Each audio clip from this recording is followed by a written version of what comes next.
Hi, good everything, Nubians. What's happening? What's good? I know some of you may be triggered by what we played, and I'm gonna play another one on the end. I want to be able to chop it off so that these folks can get a single bit of our algorithms on How the about that? face.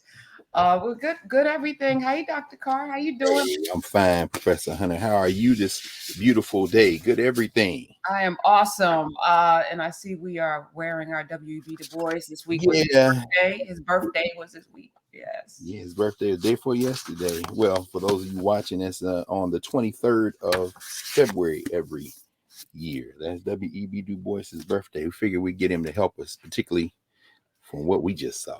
What was that? So I use this as a lesson this week because one of our favorite jezebels, because I'm now in my Donald Bogle moment of explanation. One of our favorite jezebels is out in these streets because there's a petition to remove content like this from TikTok. And there's another one where guys dancing with, and then every time he eats some food, he's got to do all of this. And I was like, yeah, coons, mammies, toms, just, the whole. Mulattoes and bucks, huh? That was one of Bogle's. For those people who think that you just pulled out a label to lay on somebody, no, Oh, that was a term, right? no, yeah, no, and I'm not disparaging. I'm saying that we don't Yeah. know enough to comment on things, and that was what I was saying in my journalism class. That you may think things are funny because we're used to yes and boss and there's a whole lot of cooning going on, especially in rap and hip hop. I said it. I said it. Ooh, But it's like if you don't know better, so I'm struggling, Dr. Carr, because you don't. I said this yesterday. You don't kick a dog in his balls for not wearing drawers, right? You don't.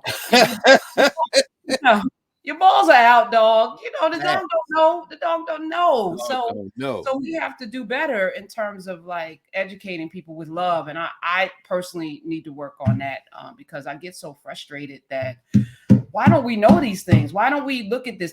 That thing that I just played, Mm-hmm. that boy, and I'm gonna call him a boy because he clearly doesn't know. And there's like thousands of Yeah. videos where he's eating food and acting like what D.W. Griffith said we were. That he said we were. That D.W. Griffith said that we were that, and we're not that at all. But he's got 7 million followers. Of course. 7 million Of course. on this day of hate. Today there's a Yeah. See, Nazi rally. I was like, I'm sorry. I'm just like, woo, this can happen again. This is how it no, happened. it is happening again. Happening in real time. Y'all are living through history once again. But I'm thinking about they used to call the rally something else. Now they're just like Day of Hate, the Yeah. national day of, and we're not even going to try to pretend that we're not hating. We're just going to call it what it is. And I'm like, wow. Why don't we? What's the point of trying to hide it? I mean, as you say, who gonna check us? Who gonna check us? Yeah, we elect or don't elect folk by staying home. We elect folk by staying home in Arkansas and Texas and Florida and other places where we actually could have done something. What people did in Georgia was. So you mean that it isn't all just voter suppression? Sometimes people just don't go to the polls and make it easy for them. Yeah, because they're out there. My vote don't matter. I'm gonna write my name in. I'm gonna write in somebody else. But the power people understand. I don't care if you don't have a college education. I don't care if you have a GED, half a hoe, can't spell. I'm gonna send you to Congress because you're gonna vote the way I want you to. I don't care if you are a lying piece of crap or who has lied about everything from your heritage to whether or not you were at a drag festival. How about that? And we're Republicans and we're banning drag, but we're gonna make sure that you're in Congress because you're gonna do what we tell you to do. That's right. We though need purity. I need to like you and know that you're doing everything. And listen, I know it's complicated. I know it's complicated. Is it? No, it's not. But I'm trying to keep your hands off young girls unless you Matt Gaetz. And the state you from then wants to police what your children learn because they want to protect you from the Matt Gaetzes of the world, except when they send them. This isn't about Republicans or Democrats. This is about human beings versus everybody else. These people are serious. What we gonna do though, huh? What we gonna do? I guess we're gonna eat mustard and act like we having some kind of spiritual or moment or sexual moment. I don't know what that was. What can we do? what do we do? So I feel like what we do is what we do. 155 episodes in a row. Just Come that on now. glass of water. We're gonna just be that constant drip. Please wake up or don't wake up. And the consequences are great. So I can't even say, come or don't come, watch or don't watch. No, we have to be a little bit more vigilant. And I'm saying this to myself because Oh, that's kind of, interesting. yeah, I've kind of been very laissez faire. If you notice, I don't push Yeah. this. We're here. You show up, great. If you don't, that's on you. But it's not on you because your inactivity and your apathy and your ignorance is killing all of us. It's And definitely killing yeah, all of us. yeah. So I don't think we can accept that anymore. So I think we have to be a slightly more vigilant version of what we've been doing in terms of getting folk to recognize that these cooning images of us gives people justification, and it's not right to in any bit. Because I was just thinking, with this hate rally today, and it's targeting Jewish people.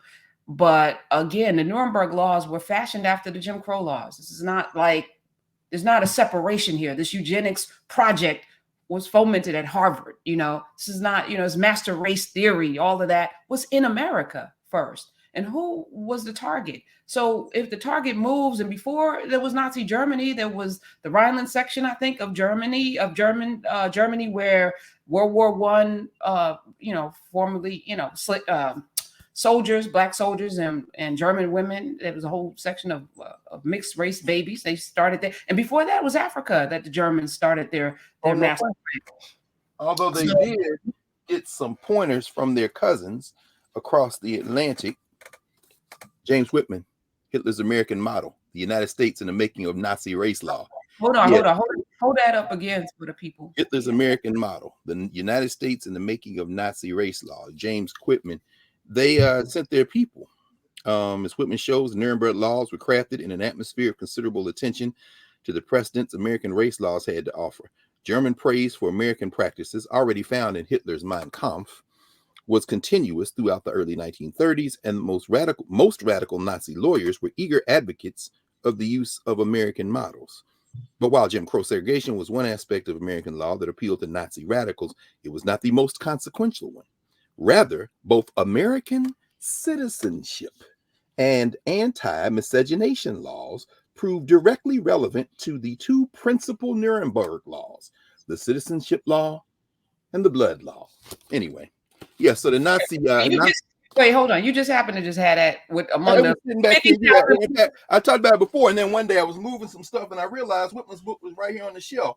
I kept that close because hey, it's what it is. Ernest Just got caught up over there. He barely escaped with his life. Ernest Just, the scientist, of course, who won the Spingarn Medal in NAACP, was on faculty at Howard for a number of years. Cell biologist. Was he one of the founders of the Omega Sci-Fi? Yes, he exactly was. That's exactly right. He was. Home and Love and Just. I know this. That's exactly right. Come on now, you know about that Cope and Love. That's what they say. Me not to stray over there for my for Audrey would get me because I know she can't talk about that. But historically speaking, but yeah, Just from South Carolina, Dartmouth.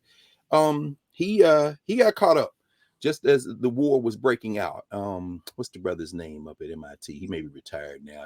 He was Kenneth Manning. Writes about it in his book Black Apollo of Science. But to your larger point, which is the point, the Nazis weren't pioneers in race law. They were looking to their brothers across the ocean, as Whitman traces. Yeah, the calls coming from inside the house, in other words. So that this hate rally they're having today, yeah, the roots ain't coming from Germany. I love how Joe Scarborough and them try to make it about they're like the Nazis. Well, what were the Nazis like, Joe? Don't do it. Or do it. And then we do it. Yeah, just I appreciate it. I appreciate, I'm watching Snowfall in honor of John Singleton, rest in power, our brother Walter Mosley, final season. And there's a scene where Franklin's mother, the father and mother fled to Cuba. Father got snatched up, got killed, snatched up. I'm sorry, I'm giving away a lot. Those of you who haven't watched it. All right, I haven't caught up. I'll watch it all at one sitting sometime. Yeah. But she has a moment because the CIA was And I think about this all the time, the drugs flooding our communities, not just crack. Before that, it was heroin. Like it's been a constant beat. To criminalize you free people, you emancipate them, and then you make laws to reincarcerate them, and then you loan them out the way you did when they were enslaved, except you don't have to take care of them now. And loitering becomes a crime, and then you have that 13th Amendment with the butt clause. It means all there in plain view, right? Yes. Then you flood the community with drugs, and then you make them Schedule C, and you put them away, you snatch them out, and then we're like dealing with the fallout from that. So Sissy says to her son Franklin, she wants to take down the government. And he's like, Mama, how? What are we doing here? Right. She's like, no, they must go. And I was thinking about the schizophrenia you have to have to know what you know, still fight for the rights, because I don't want to live under a Chinese regime. I don't want to live under a Russian regime. I don't want to live under a Ukrainian regime. We don't want to live under any oppressive. I don't want to. Exactly. So we're going to fight for the thing that we have to fight for, because we can here at least fight here. We can at least have some semblance of, I don't even want to call it power, but we can. That's the tough thing. Yeah. We can fight the power. That's what Chuck Denham told us to do. They say, on TV too, on PBS even. But no, I think that's the danger. I can hear now some folks saying, well, you don't know enough about China or Russia to say that. But no, I think that's the challenge in using the flag-based kind of approach to society, because we know the United States hovers somewhere in the second 10 of the white countries that are considered the most quote unquote democratic on the index. It's usually the top 10 is usually pockmarked by the homogenous white countries, Sweden and Norway. United States is near the top of the index, but by the the capitalist index and democracy and all that. But it's never number one. It's never number two. It's never number 5. It's usually somewhere between 10 and 15, maybe 15 and 20. So even by the white standards, it isn't the top. Now, of course, right now, in fact, over in Nigeria, there's an election. Wait, hold on. And before you move on, I'm not going anywhere. We're going right. We stand right here.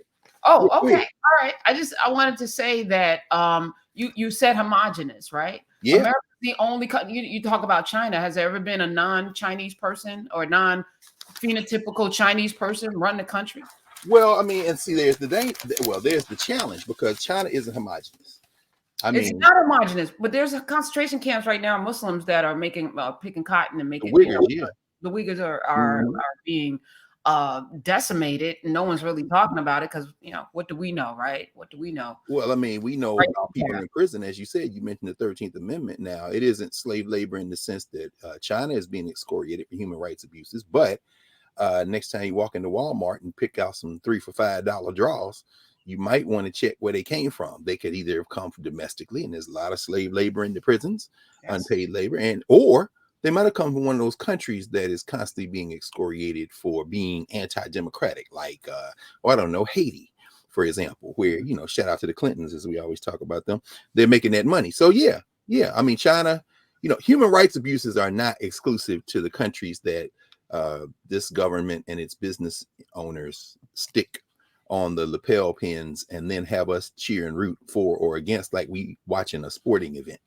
So no, human rights abuses, no boundaries, no nation state boundaries. That's right. I was going to say, it's easy to be democratic when you don't have any others to navigate, right? So when you talk about you dumb the folk down and bite into a pretzel and do the boogie. Okay. How many did you say? 7.1 million people follow this person. I'm not even gonna give their name, but I was just like, "Are they have a name?" Their mama named them something. I'm sure their mama didn't dream of them becoming Tom Coon, Mammy, Mulatto, Buck, Tom Coon, Buck. Well, we can take it before Donald Bogle and go back to the great Sterling Allen Brown, who talks about the Negro in American drama and fiction, where he talks about all these stereotypes too. It's not that we haven't analyzed this, but if you never pick it up to study it, I guess, when they show up again with a more potent technology, what we're doing is, we've been on here the better part of almost 15 minutes, and this is probably 2 or 3 minutes It's actually 12 or 13 minutes too long for the average person who will watch somebody biting into a pretzel. Eat some. Let me correct myself. 6.1 million followers. The other guy that I'm gonna play has 711,000 followers. But what I was gonna say is that there's a lot of money. You know, for one of those videos, this person easily probably is getting like $30,000, $40,000 per video. You know, Oh, really? crosses a certain threshold. You know, once you get like a million views. So, you know, why wouldn't you keep, you know, if there's a reward for you cooning, Tommen, Jezebelin, and all of that, if there's a reward for it, and you may not have any other discernible skills or education or, you know, abilities to do anything else to make that kind of money, you know, it's that same argument like on the streets. Like, you know, where else can you make this kind of money? But I mean, that's lazy to me. It's a cop out. Or maybe you do. I mean, maybe you do have those skills. I mean, if you could generate that kind of revenue from sitting on screen and reading a book, you think they would do that? Yes. Okay. But can we generate that kind of revenue? Well, I mean, where does the interest come from? Is it a cultivated interest? Is it like, do we come out of our mother's wombs craving to see somebody in a tight Nike tank top doing the huckabuck after ingesting sugar, diabetes, and salt? Or so did somebody teach us that? Because now this is for everybody who, as soon as the child gets old enough to hold a device, you stick it into her hand. You're training that child to watch the Coon Show. I know you don't think so. I mean, yeah, but no, you are. So I mean, they'd read books if you could get. So is it the audience? I mean, how do we root this out? We're pouring the clean glasses for sure, but sounds like you and that spirit is okay. Maybe we need to press the gas. Not that we aren't continue to grow. It's really remarkable, isn't it? You talked about last week about how the roots are so deep and they continue to get deeper. But I know this is a long journey, you know, of, I don't even want to call it unlearning and then re-indoctrinating, because there has to be a willful. Here's what I say all the time, you know, like there was a willful indoctrination, which is why I have my class read at Bernays' propaganda. I play classified X for them. Yes. I talk to them. I play these videos and then juxtapose it to what we see in media. I know you have a hip hop class where these things are talked about, because we got to make it real where they see it. And a couple of my kids, my students got emotional watching classified X, because there's like these, you know, very troublesome scenes of lynchings, and then what Melvin Van Peebles does so masterfully is juxtapose it to, you know, the bucket and the chicken and the chicken, and then he shows the hangings, right? Like it's like, oh yeah, there's a direct connection. And while we're not, X is what, the 80s? Yeah, early 80s. So that's 40 years ago. Yes, and he has made transition. He's not even, right. I'm just saying, as bad as it was 40 years ago. And is that the shame? I think maybe that's around the same time as what's the other one? Not Split Image. That's Jeanette Dates in the book. I can't think of the other one that is often shown. Somebody will put it in the chat. The other documentary, Esther Roll narrates it. But at any rate, it doesn't matter. So you said they had where was the emotion coming from? The realization that, you know, you see these things, like my dad grew up in the era where literal images, like he and his brother were teased, called the Gold Dust twins, because they were very dark skinned. Yeah. But I mean, don't know the Gold Dust. You want to tell people, because some people may not know, young people especially may not know what the Gold Dust twins are. Let me just pull up the image so that y'all, yes, please, you know, that beats everything. Yeah. But you know, and it bothered him. You know, like it bothered him, and I know that you know that was a constant, you know, kind of like all of the images of that time. Let me get an image to Gold Dust. Okay, hold on. Let me call it up and put it on the thing. These are things, washing powder. And what's wild is that Black people over-index in purchasing these products because we've been associated with not being clean. So we're gonna prove to the world it was clean when other folk ain't bathing. Taught Europe how to bathe. 700 years in the Iberian Peninsula in Spain and Portugal. John Clark used to say the Queen of England was considered one of the cleanest human beings in Europe because she bathed twice a year. And then here come the Muslims. Every time we pray, we got how many times you pray a day? 5. Oh shit, we got you got to wash. Yeah, we got to wash. What is that? Oh no. And right north of the Iberian Peninsula, Spain and Portugal, there's France, the home of perfume. Why y'all putting all that on? Because I ain't got time to put no water on my body and it's cold outside. So I'm just gonna layer another layer of stink. Can you imagine the stench of and somehow we not clean? It's like we can't swim and there's more water in Africa than anywhere. But somehow we don't. This is all enslavement. So here we are. Found it. No, I found it and then I got to convert it to a PDF. It was like a whole process here. But go ahead, keep talking while I'm finding it. Hold up. You were talking about the elections in Nigeria. And I was just going to mention it, yeah, just because I mean, again, this is the world's by far largest quote unquote democracy of people of African descent. This is today's Financial Times. Nigerians are going today, by the way, but they're there now. It's 9 o'clock on the east coast of the United States. So they're well in the way, and several Nigerian Nubians have been sending messages, and I'm sure there'll be more, if not already, in the chat. I'm going to look over here in the chat. I know Ayanelli's been sending some messages, and I know Baba Oz, I saw you commenting. Nigerians will today go to the polls to elect their next president, marking the end of a draining election campaign notable for the emergence of a credible alternative to the country's two dominant political parties. And of course, there was a big story that broke yesterday. They caught a brother, they being the authorities, with $300,000 in walking around money to go buy votes. A total of 18 candidates are formally running.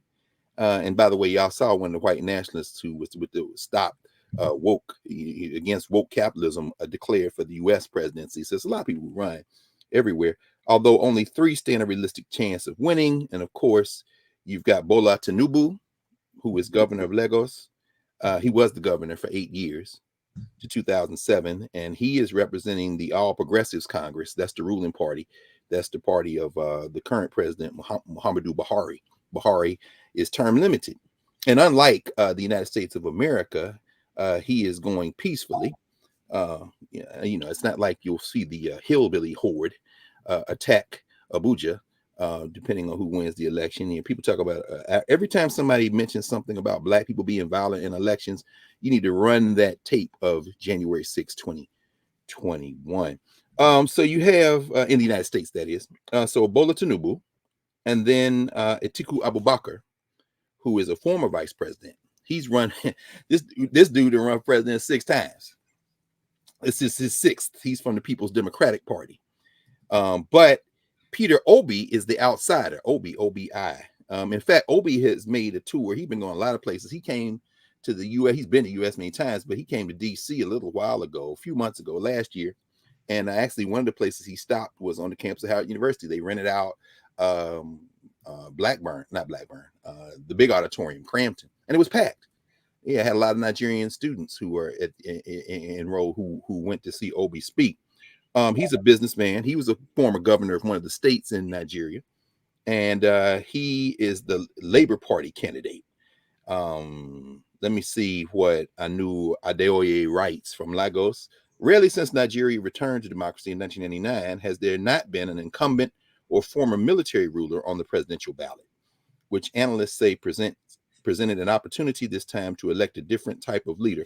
Well, you almost got to have a military pedigree, at least you used to. James Earl Carter, who of course is now in hospice care in Georgia and well into his 90s, but 98, isn't he, Prof? I think Jimmy Carter is. Would that we all would be able to, meet the next phase of existence the way that Jimmy Carter is meeting it, in comfort, surrounded by his wife and family. We should want for every human in the world what Jimmy Carter has right now.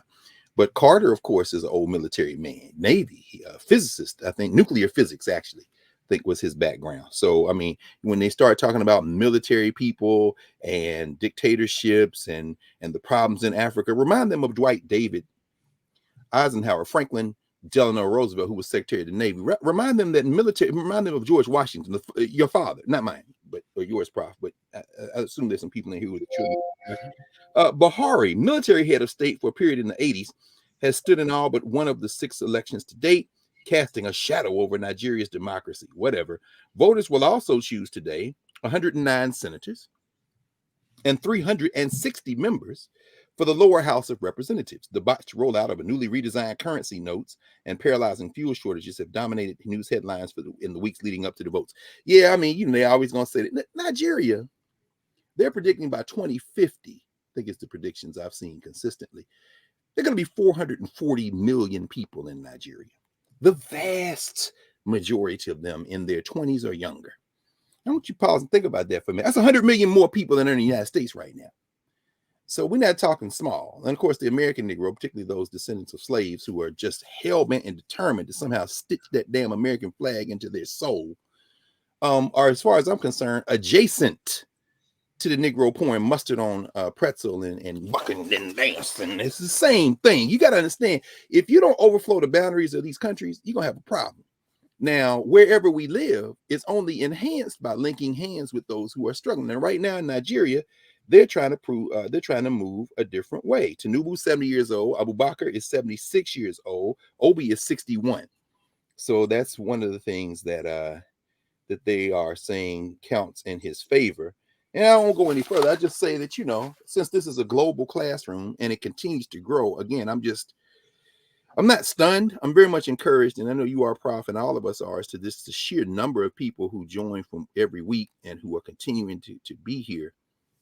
We want the world to change overnight. And there are inflection points that, in retrospect, make us realize, oh, that was important. And so as we're talking today, we're thinking about those things in the context of what makes us best able to change the world that we live in for the better. And that's one of the things we want to talk about today in terms of this last Saturday of so-called Black History Month here in the United States.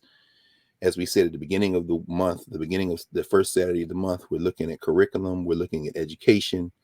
And I want to, pick up on the energy that you have kind of set for us, Prof, and be a little indignant today. But we're going to get some help. So did you see you got the Gold Dust Twins? Oh, yeah, my goodness. Yeah. They don't sell this anymore, do they? No, not here. Imagine growing up and this is in the grocery store and then people are calling you and your brother this, Nah, so you got to fight somebody, but you really can't. You got to be careful. They did fight. So my Uncle Melvin was known for that. So, and my we say my uncle. Yeah, my uncle died fighting. My uncle died fighting in 6 men in a pool hall. So okay, Nigerians, particularly Yoruba, that's what they call perhaps an oriki. Oriki is like a verbal and visual incantation. So you have different levels of oriki. What you just said, that's an example in terms of cultural meaning making of a family oriki. In other words, when Karen Hunter gets ready to go into a meeting and reconstruct the whole terms of what's about to go down, you remember the family oriki. My Uncle Melvin died fighting 6 men. And because I got something. In other words, these are the stories you tell, families tell. So you ain't got no quit in you, no chicken in you. No. My Uncle Melvin died fighting 6 men in the pool. In other words, these are the stories you tell. Man, that's what? Yeah, I found some others which, I can't imagine. I mean, this to me is outrageous as there being a day of hate and nobody's doing anything. Like y'all just okay with that. Like okay. You just sell a candy called chocolate babies. No, this is important because look at this. Wow. Okay, what does it say? Why doesn't your mama wash you with fairy soap? Yes, fairy soap. Yeah, because I'm not a fairy. That child looked like she's getting ready to deliver the news to the face of this little carrier on the right. Anyway. And because this was in the news this week, I wanted to remind people, episode 17, which I put back up in class with Carr, where you masterfully told us about Nancy Green, an actress, formerly enslaved person who they had to find a physical person for that World Fair. Look at this. So you had Aunt Jemima pancake flour. Then we need, oh Lord, bacon, bread, butter. This is probably adorned many a wall in a kitchen for the shopping list, huh? Yeah. And that was at the World's Fair in Chicago, right? We talked about that. That's right. The same World's Fair where Ida Bell Wells, Frederick Douglass, I. Garland Penn wrote a little pamphlet because African people from the United States had been excluded from the World's Fair, the World's Fair Exposition in 1893. And when they got to the World's Fair, they wanted to distribute this pamphlet entitled "Why the Negro is Not in the World's Fair in the World's Exposition." And when the white folks wouldn't give them a place, it was the Haitians and the Haitian pavilion. They said, "Come here."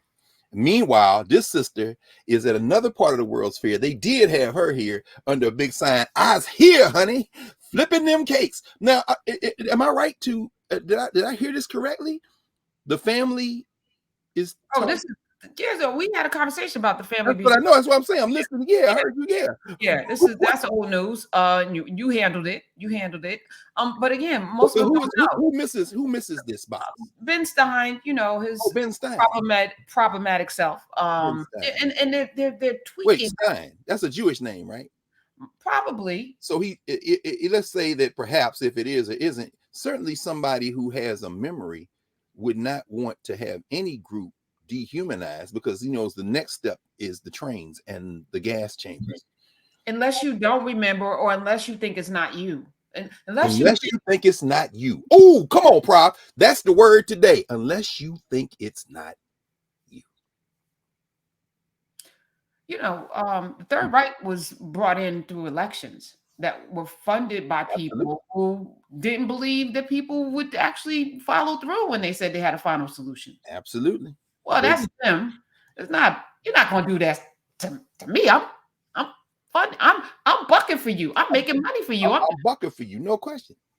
In fact, the great Gil Scott Heron in his poem song "dash," the ghetto code written during the Nixon era, he said, the United States, he said, is looking like Europe, and it's looking like Hitler in 38. Did they move to stop Hitler before it was too late? Dash.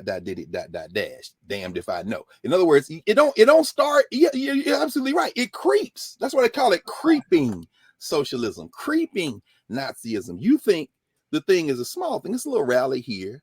This little cornpone governor in Florida there with this new House bill that has been introduced into the legislature, where they're now going to, what did they say? They're going to ban majors and minors in gender studies. At least they claim. The trustees of the public universities in Florida can call for post-tenure review of any faculty member for cause. Wow. All that. And he said if he gets elected, he wants to move the federal, the power, all of them good government jobs people got. Yes. So much power in Washington. What he says, too many Negroes, because I know too many Negroes. That's full of black people. No question. Safe jobs. With this good money and these good pensions and all. No. We need to spread this out. Yeah. Child, it's about to go down. Y'all better pay attention. And please pay attention. Oh, remember this one? Pear soap. Look at that child. Gold dips in. Look at Lord. How washed whiter than snow. How Lord. The purest and most durable. Reverend Wright, please. Reverend Haynes, please. Bishop Kimathi, please. All y'all, please tell them, please. I know nobody in their congregation sing "Jesus washed me whiter than snow," but we just saw a reason why that hymn should be pulled out of the hymn book. That child was all white. Yeah, look. Let me put him back in there. Add him back. Okay. Went in and then came out. The purest and most durable. Most durable. Best in the West, 3 cents a bar, St. Louis, Missouri. By the way, you saw that the sister there, the attorney general in Missouri, in St. Louis, now the white boys in the state house in Jeff City are trying to strip her, trying to get her out. She's won re-election. Why? Because I have a law degree. I'm the prosecutor, and I'm going to get some justice with people. I'm not putting everybody in jail. So now the white boys out there, they're not going to be satisfied till they break it. I, for one, am thrilled at the thought of them breaking this funky ass project up. And because we can build better. We can build back better. Not Joe Biden. No, because didn't I see? Well, and I was going to say, yes, we can. And then I just. Aaron Brockovich is still alive? I saw she was in Palestine. They say, I love how Europeans take a name and try to change the vowel to make it different. She was in Palestine, Ohio. I know they call it Palestine, but she was in Palestine. Aaron Brockovich apparently telling them to chin up, buck up. Meanwhile, the hair falling out, teeth falling out. Oh, and J.D. Vance, Mr. J.D. Vance, you're up, bruh. You done rode those voters. They voted for you. You in the Senate. Now come on out there and tell them again how the government is not good, how regulations are not good, how Trump, who you were screwing up while you were getting your book, and then turn around and say you love Trump, how Trump rolled back those regulations. JD, you up now. But I heard Aaron Brockovich was out there trying to tell these poor white voters to tell them be vigilant and hold your ground. Are you serious? Yeah. Hold your ground. My ground is radioactive.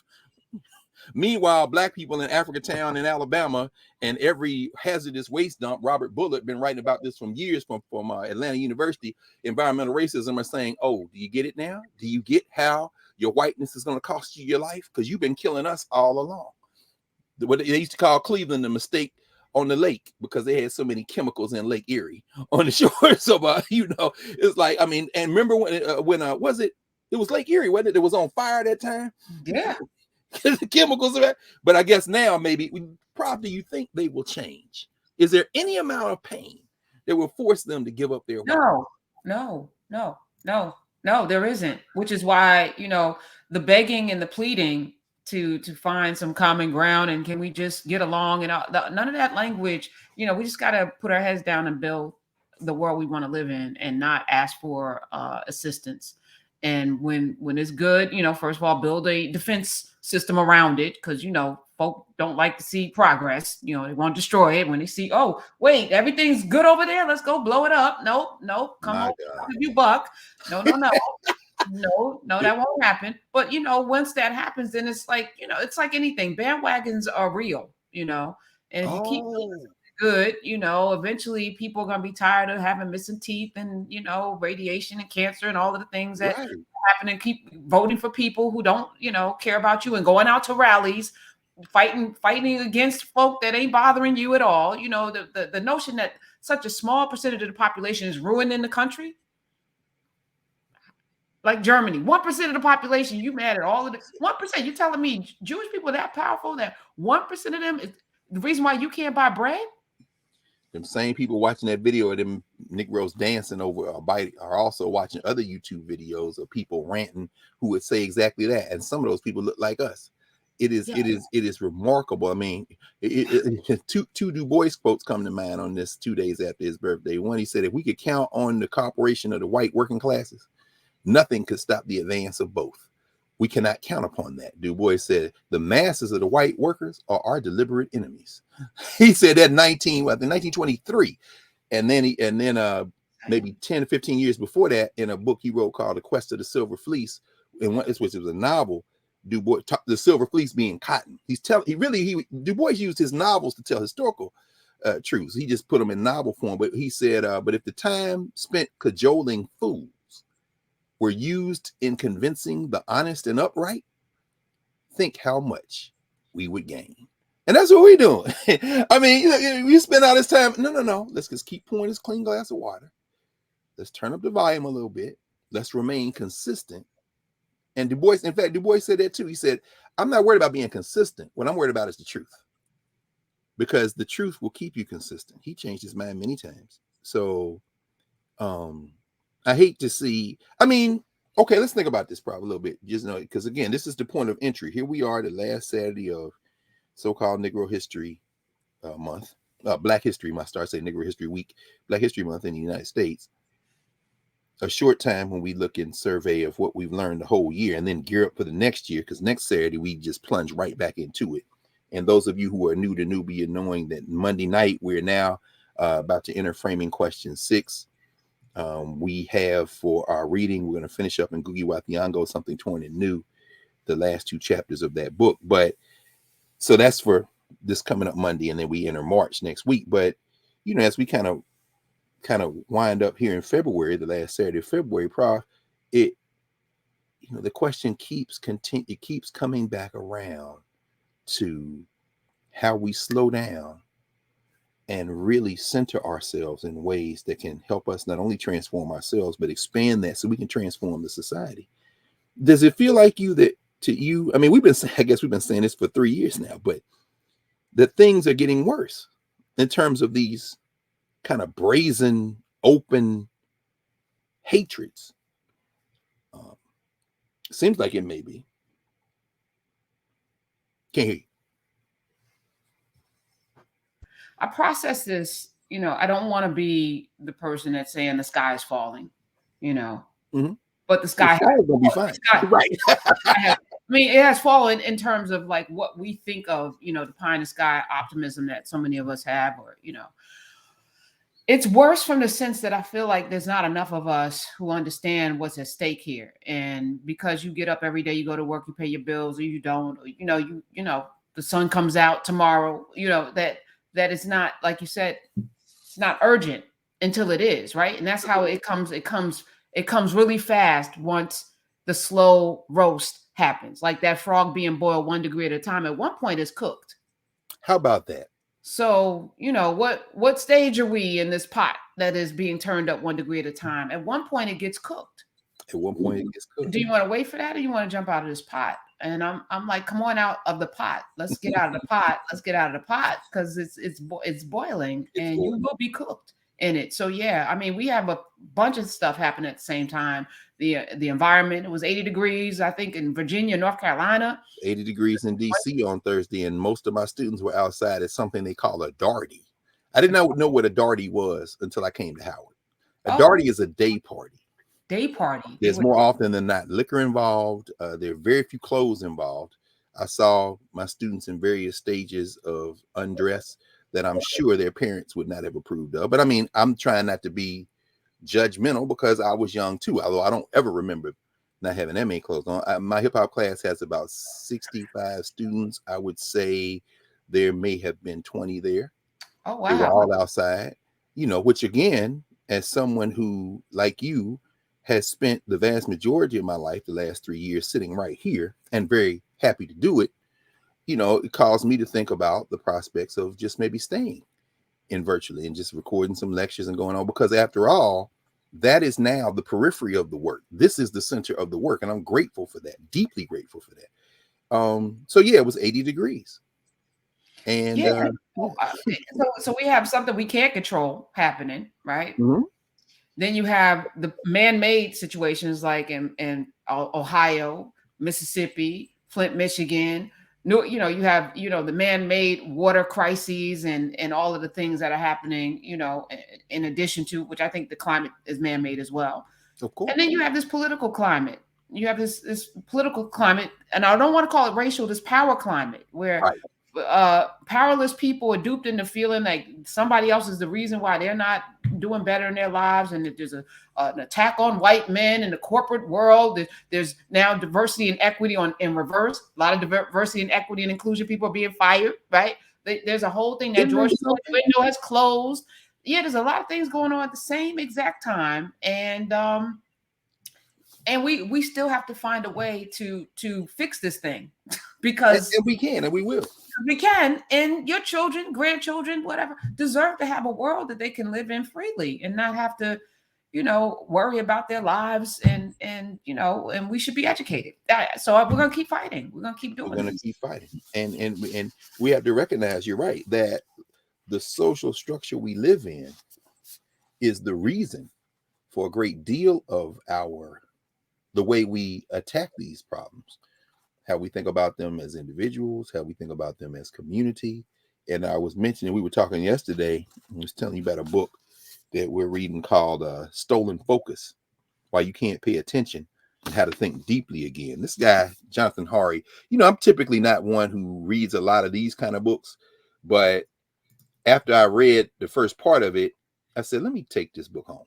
Stolen Focus, Why You Can't Pay Attention to How to Think Deeply Again. Because, this guy is writing about how the society we live in fact, the first chapter, I won't go into the preface where he takes his nephew to Graceland.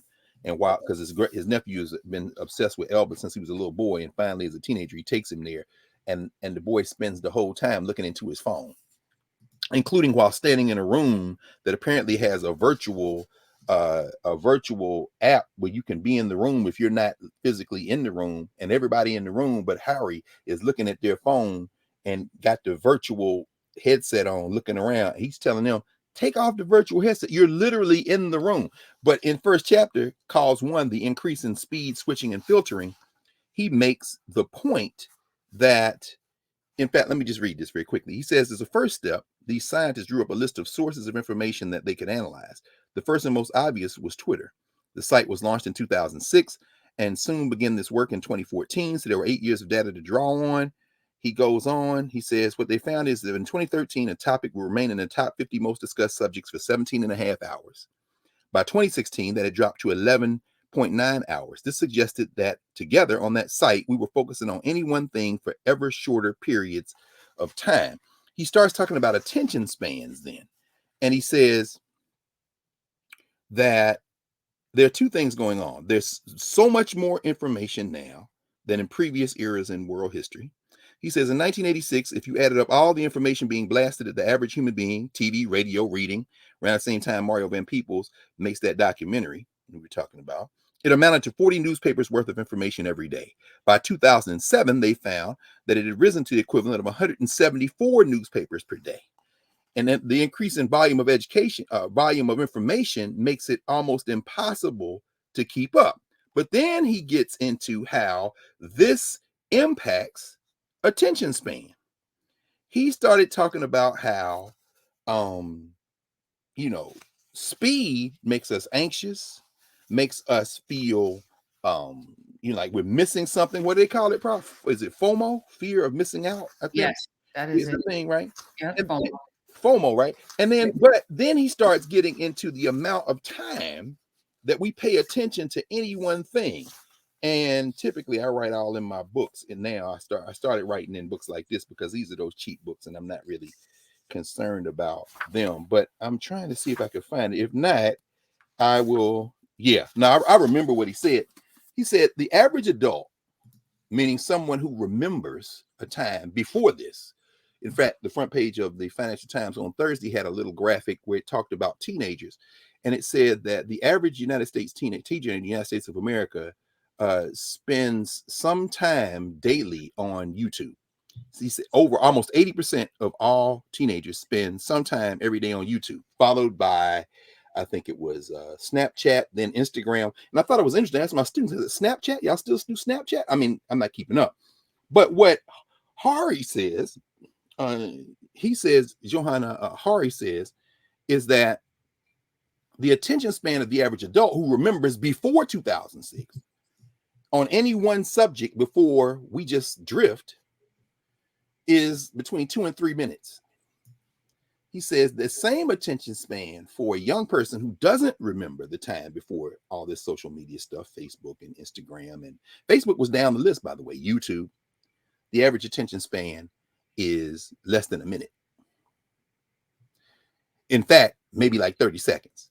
So if you're sitting in a restaurant and the waitress or the attendant comes up and pours mustard on a piece of pizza and you eat it and you start, guess what? People trained not to pay attention are now like, let me click. Wait, what's going to happen? Oh, he danced. That's why there are random artificial images, let's say cartoon cats, real cats, who have more followers than both them brothers combined. Because I'm just going to watch this cat. Oh, I'm going to watch this cat ride this dog's back. Oh, I'm going to watch this dog help these young people, these children come across the crosswalk. Oh, meanwhile, your daddy retirement plan is going in the toilet. Why? Because the billionaires have figured out more stock buybacks and you want to know why you about to be laid off. But the child is in the room in her hand watching this TikTok dance. Get this dance. Get this dance. Get this dance. So I mean, like, and so what Johann Hari does in this book. This is a guy, bestselling author like you, Prof. I mean, stacks upon stacks of bestsellers. And what he's doing is he travels the world after a brief moment where he opens the book, where he unplugs everything. He goes to like Walmart or Target somewhere and says, I need a phone without internet access. I'm reading this cracking up because he says every store he goes to, the clerks don't know what he's talking about. What do you mean you want a phone with no access to the internet? For what? In case I had to make emergency calls. And you mean like slow access, or you got to buy a plan or something? No internet. Oh, we don't know. What? They couldn't understand. When he finally got them to understand, eventually they say, oh, I wish I had a phone like that, because they realize it's the technology speeding everything up. Now, we are regularly in this space for extended time relative to a world that moves that quickly. What does that mean? Well, again, we are in a world where all of us are being trained to respond viscerally to events around us, to experiences around us. If you can't capture our attention long enough for us to sustain it past a few seconds or a few minutes, then you continue to craft whatever you're doing in the world to speak to that lowest common denominator, and it just reinforces the lowest common denominator. So the curriculum gets far fewer words in it. So the lessons become, can we get this in 2 minutes? Can we get this in 30 seconds? Can we tell the whole history of Black people in a second, or maybe a Hulu documentary of 6 minutes? And then you don't realize you're not helping. You're not helping. You're not helping. And I thought today, as you say, I mean, you set down the marker prop this morning with the cease and desist, and I'm with you on that, because the news this week from Florida, of course, with this fool DeSantis, who will never be president of the United States, if for no other reason that even by the short attention span marker, by the short attention span rubric, the short attention span indicator, he, as folks say, the closer you get to him, the less interesting he is. It won't be his policies, it won't be debate that's going to do the most damage to him, although those will do damage. It's going to be the fact that he don't show up well on TV. That's going to be the problem. People say, well, yeah, because you did elect a reality star president, and before that you elected a B-movie actor, Ronald Wilson Reagan. So in other words, Reagan, you want to see Trump, go back to Reagan. And on that, with that factor alone, DeSantis is in trouble as soon as he leaves Tallahassee, much less the rest of Florida. And by the way, shout out to those young people who marched on the state capitol and who marched all over in protest on Thursday. Students from all over the state of Florida. If you were Nubian who participated in that, put it in the chat and let us know, if you were there, because I saw there was some, including the HBCUs. I saw one young brother, Dream Defenders, and some other groups from FAMU. They are standing. Of course they are. But there was news out of Nashville today. Nashville this week, out of Tennessee. Jason Mumpower, a real piece of work. And it's funny how, again, thinking about the visuals, DeSantis is very careful to cultivate his hayseed look.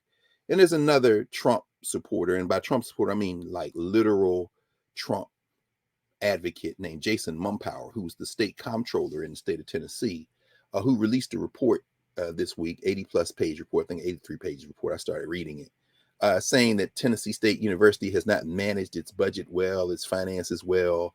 They increased financial aid, scholarship aid from about $6.5 million to a little over $28 million to, attract more students and to give more money to students. They don't have enough space in the dorms, which is absolutely correct. Tennessee State is owed maybe close to $2 billion in money that it never got from the racists in the state of Tennessee. But anyway, Mumpower, and you'll remember Mumpower from last year's attempt to take over the city of Mason, Tennessee, just outside of Memphis, because the Ford plant is going there. And Mumpower, a Trumper, a real race man. Shout out to Jason Mumpower, a real race man. And if you kind of go on the internet and look for a picture of him, you'll see he's straight from Trump Central Casting. Mumpower is now, they weren't successful in taking over Mason because they said they couldn't handle their finances. So Mumpower and his white nationalists wanted to come in and do that. Well, now they're saying Tennessee State can't handle its finances. There's no evidence, no charge of misappropriation of funds or embezzlement, but it's just that, Negroes can't count and they can't do their money right, even though Tennessee State has been starved for years and doesn't get its appropriations. And so Mumpower is suggesting, I think there are like a dozen recommendations. One of them is that Tennessee State come back up under the Tennessee Board of Regents. And, white folk can get their hands on the budget and do the right thing. Welcome. Let's dance. Okay. See, I'll be trying to, I love it. See, at some point we're going to have to fight these people. And when we fight them, we're going to win. And we need to remember what happened last time we fought them, because we done got way too comfortable. You know, there's a young brother in the Tennessee legislature who wears dashikis, and the white boys want to throw him out the legislature because he got on a dashiki, which is formal dress, depending on the context you're using. Is this the brother that also has an afro? Yes, brother with the afro. No question. Out of Memphis. Yeah, they struggled with his hair too, I think. No question. These Memphis Negroes unruly. Now, meanwhile, the governor of Mississippi, Tate Reeves, who has a terrible Dollar General store mop on his head, nobody has prevented him from coming into the the state legislature in Jackson with someone's dead animal on his head. He seems to be able to go anywhere with that rayon or whatever it is, threadbare nylon mop on his head, dyed brown mop on his head. But the young brother whose hair, unlike Tate Reeves, is actually growing out of his scalp, apparently has a problem in Nashville. But the brother's not backing down. And this is what you have to do. So Mum Power is trying to get a massa board.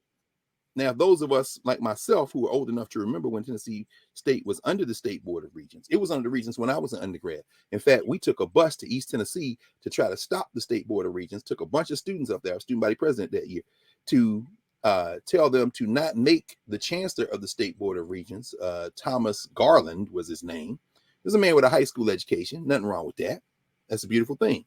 But they put him over higher education of all the public schools in Tennessee, with the exception of the University of Tennessee system, which is always separate. Rocky Top. You'll always be, whoa, home sweet home to me. All you Negroes run up down the field in Neyland Stadium for the University of Tennessee. You should probably close your ears at this point.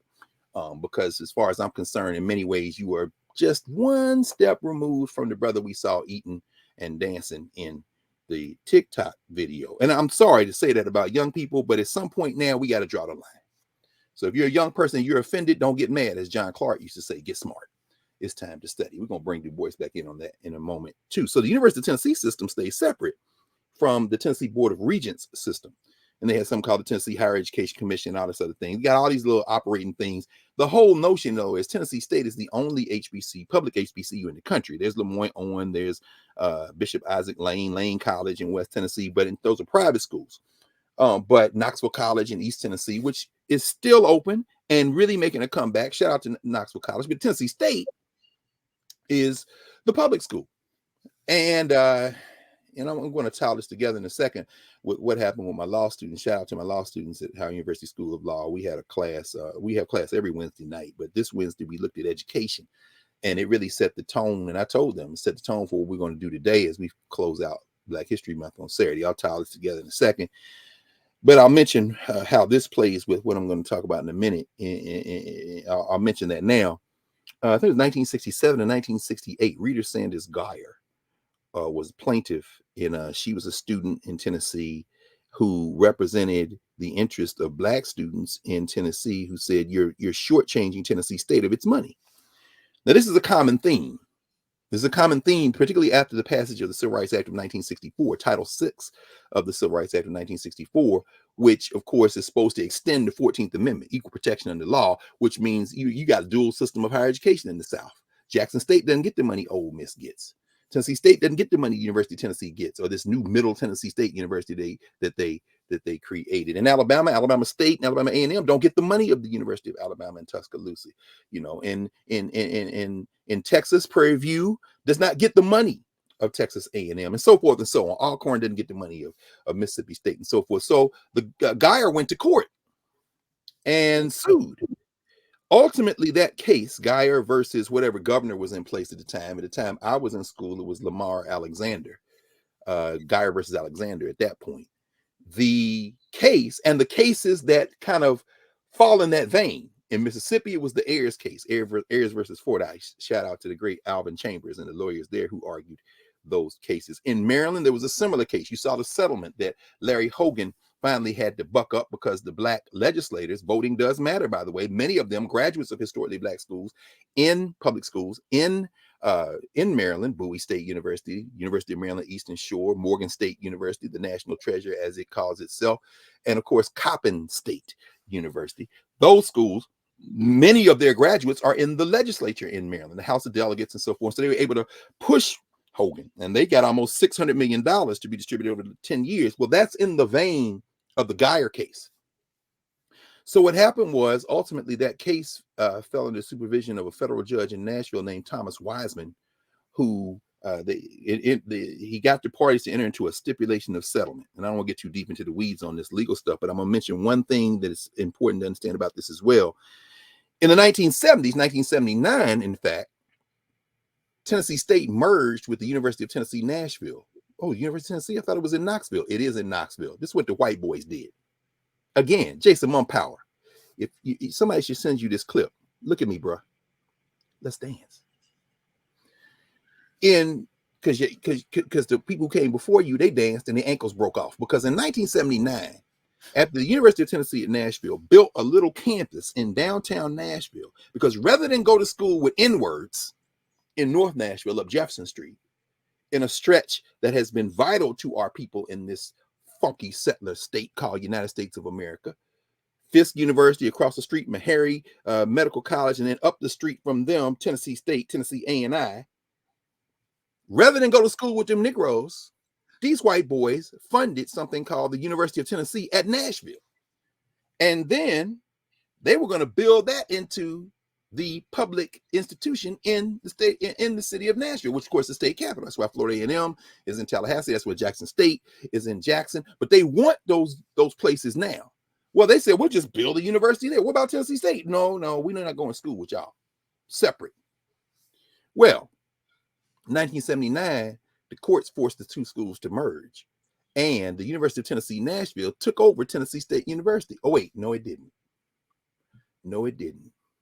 For the first time in history, there was a merger of two public institutions, a black one and a white one. And for the first time, because it's the first time that happened, the black school took over the white school. Tennessee State University took over the University of Tennessee in Nashville, and UT Nashville became the downtown campus of Tennessee State. I told y'all this story last November when I had gone home, because I always go by UT Nashville because I was student body president when the ribbon was cut, renaming the University of Tennessee Nashville the Avon Williams campus of Tennessee State University. That's because Avon Williams, who was my honor to stand beside as we helped him cut that ribbon, because by then he was really an advanced stage of the ALS that would take his life ultimately, but he was in the state legislature for a long time. He was the lawyer on that case. He was the lawyer on the merger case. And in fact, he was probably the most hated black person in the state of Tennessee. Jason Mumpower, let's dance, you pointy head looking, Trump supporting looking, Central Cast looking, Klan adjacent looking, cartoon character. Let's dance. You probably can't even spell your damn last name, much less count, but you're going to talk about people not being able to spend their money. We're going to spend you like the pocket change you are in world history. But at any rate, when we see what happened, they merged just before the schools merged. The University of Tennessee, Nashville tenured all of its faculty, no matter how long they'd been there, most of them anyway. And then when they merged, you couldn't get rid of them. And some of those white people became plaintiff interveners and complained that Tennessee State was resegregating.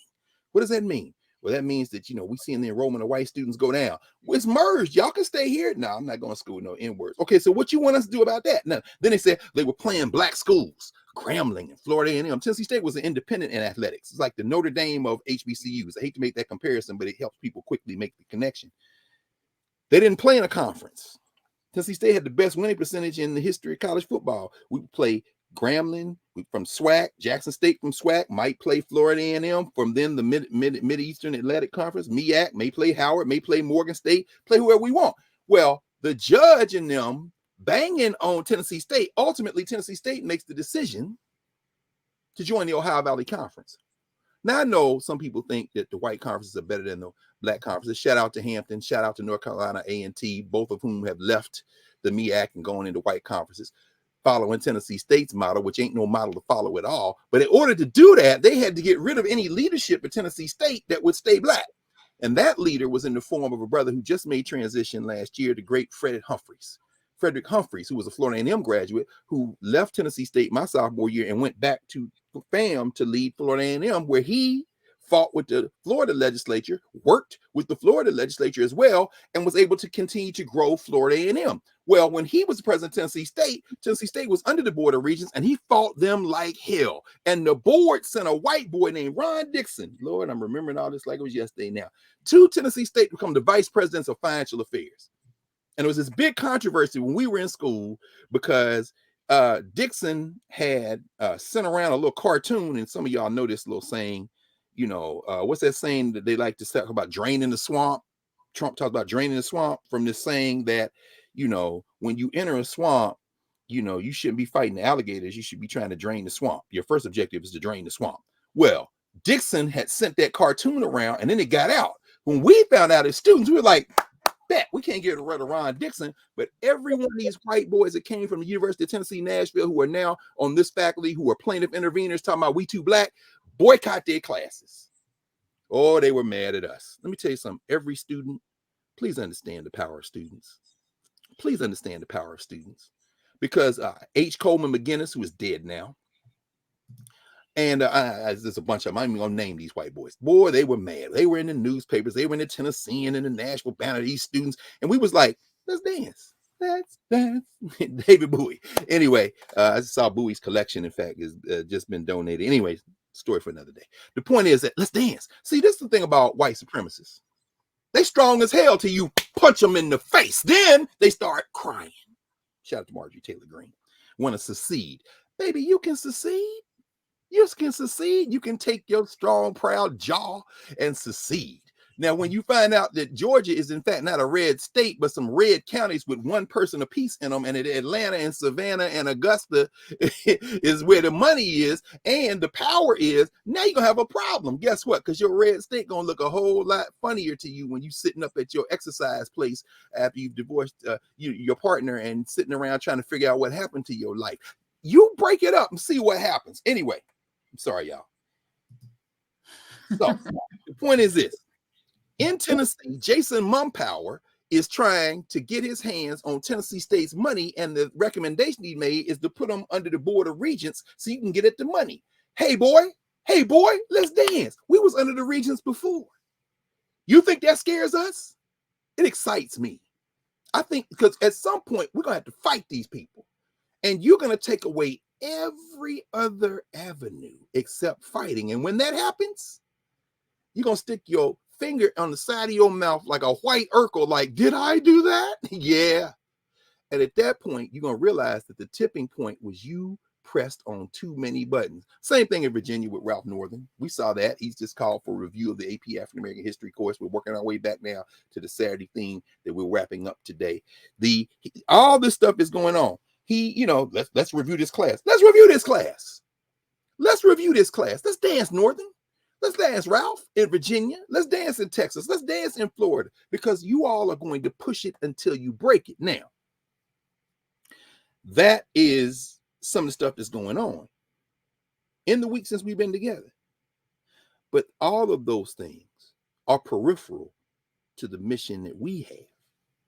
This is the mission, Prof, you opened us up with today, which is to stay focused, to press harder, more efficiently, and to continue to stay focused, and in that focus and in that pressing more efficiently, continue to grow and prepare ourselves, because that is what will overwhelm these people who are enemies, not just of Black people, not just of brown people, not just of immigrants, not just of the poor, but are enemies of our common humanity. And they're acting out of fear. The hatred is based in fear.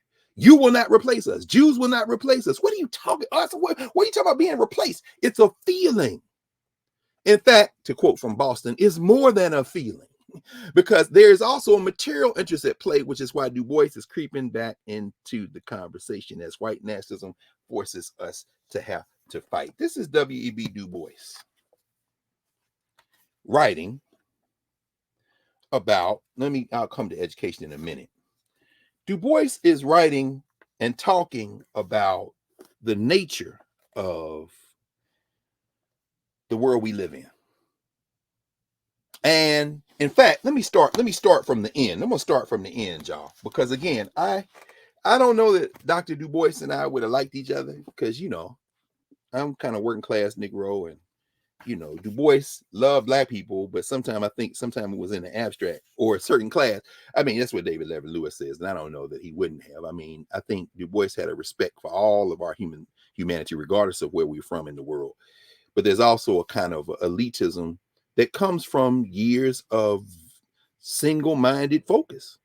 I can't be mad at that. But I know one thing: the dude was a poet when he's writing.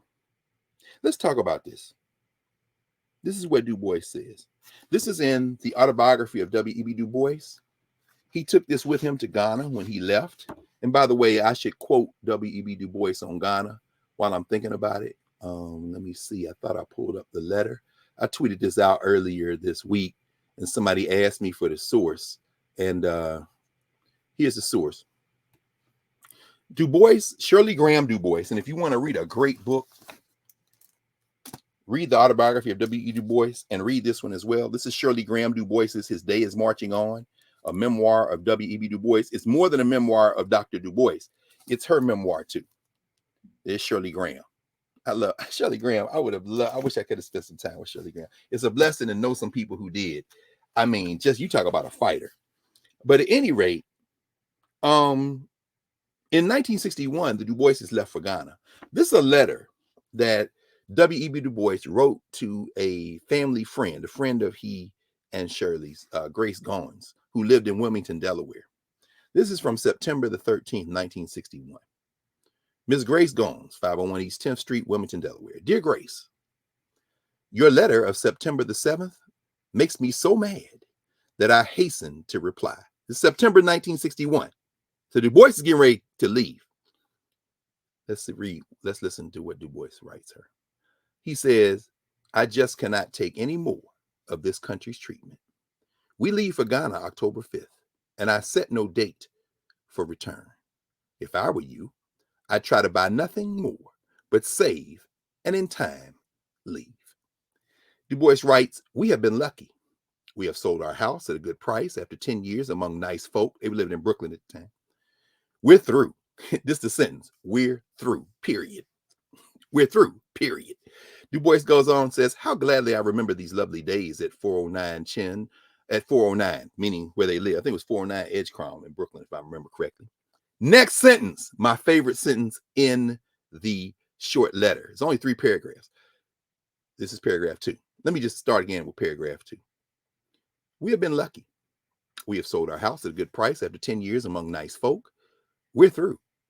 How gladly I remember these lovely days at 409.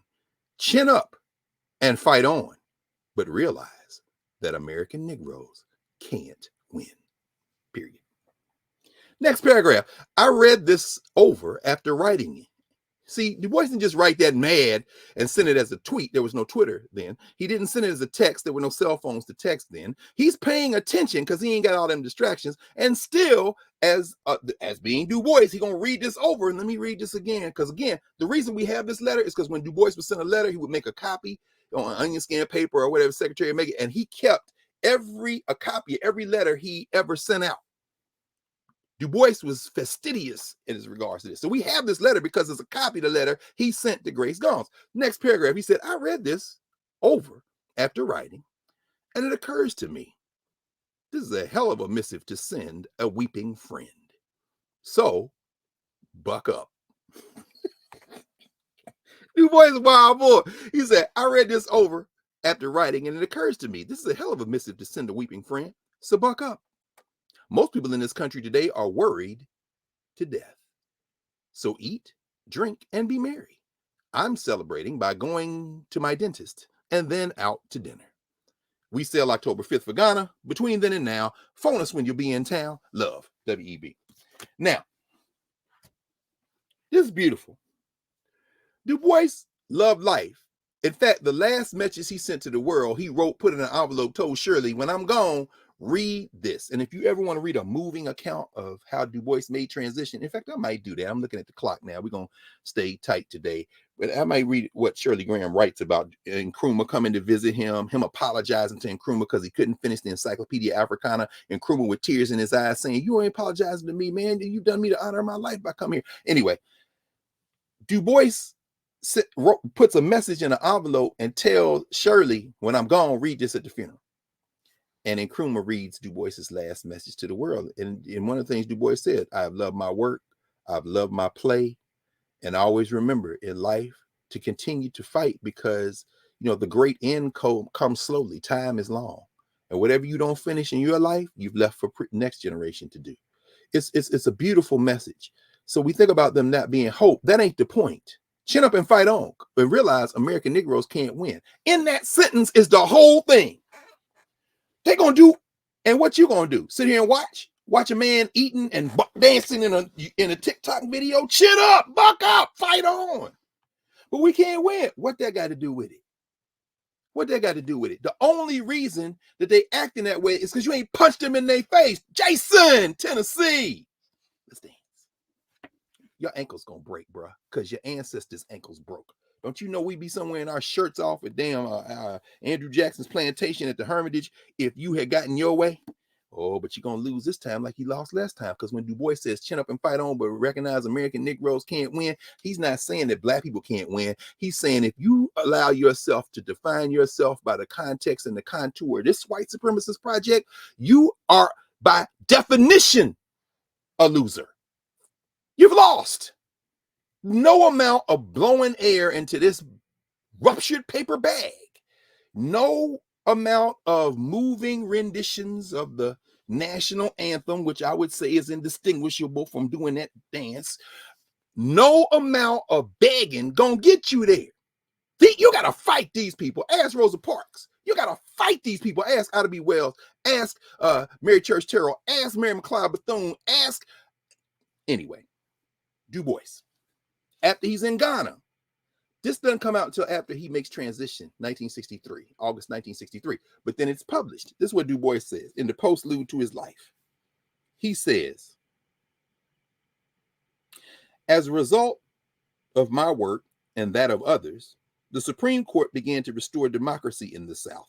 Now, he ain't never been short on ego. As a result of my work and others, bruh, I ain't mad at Du Bois though.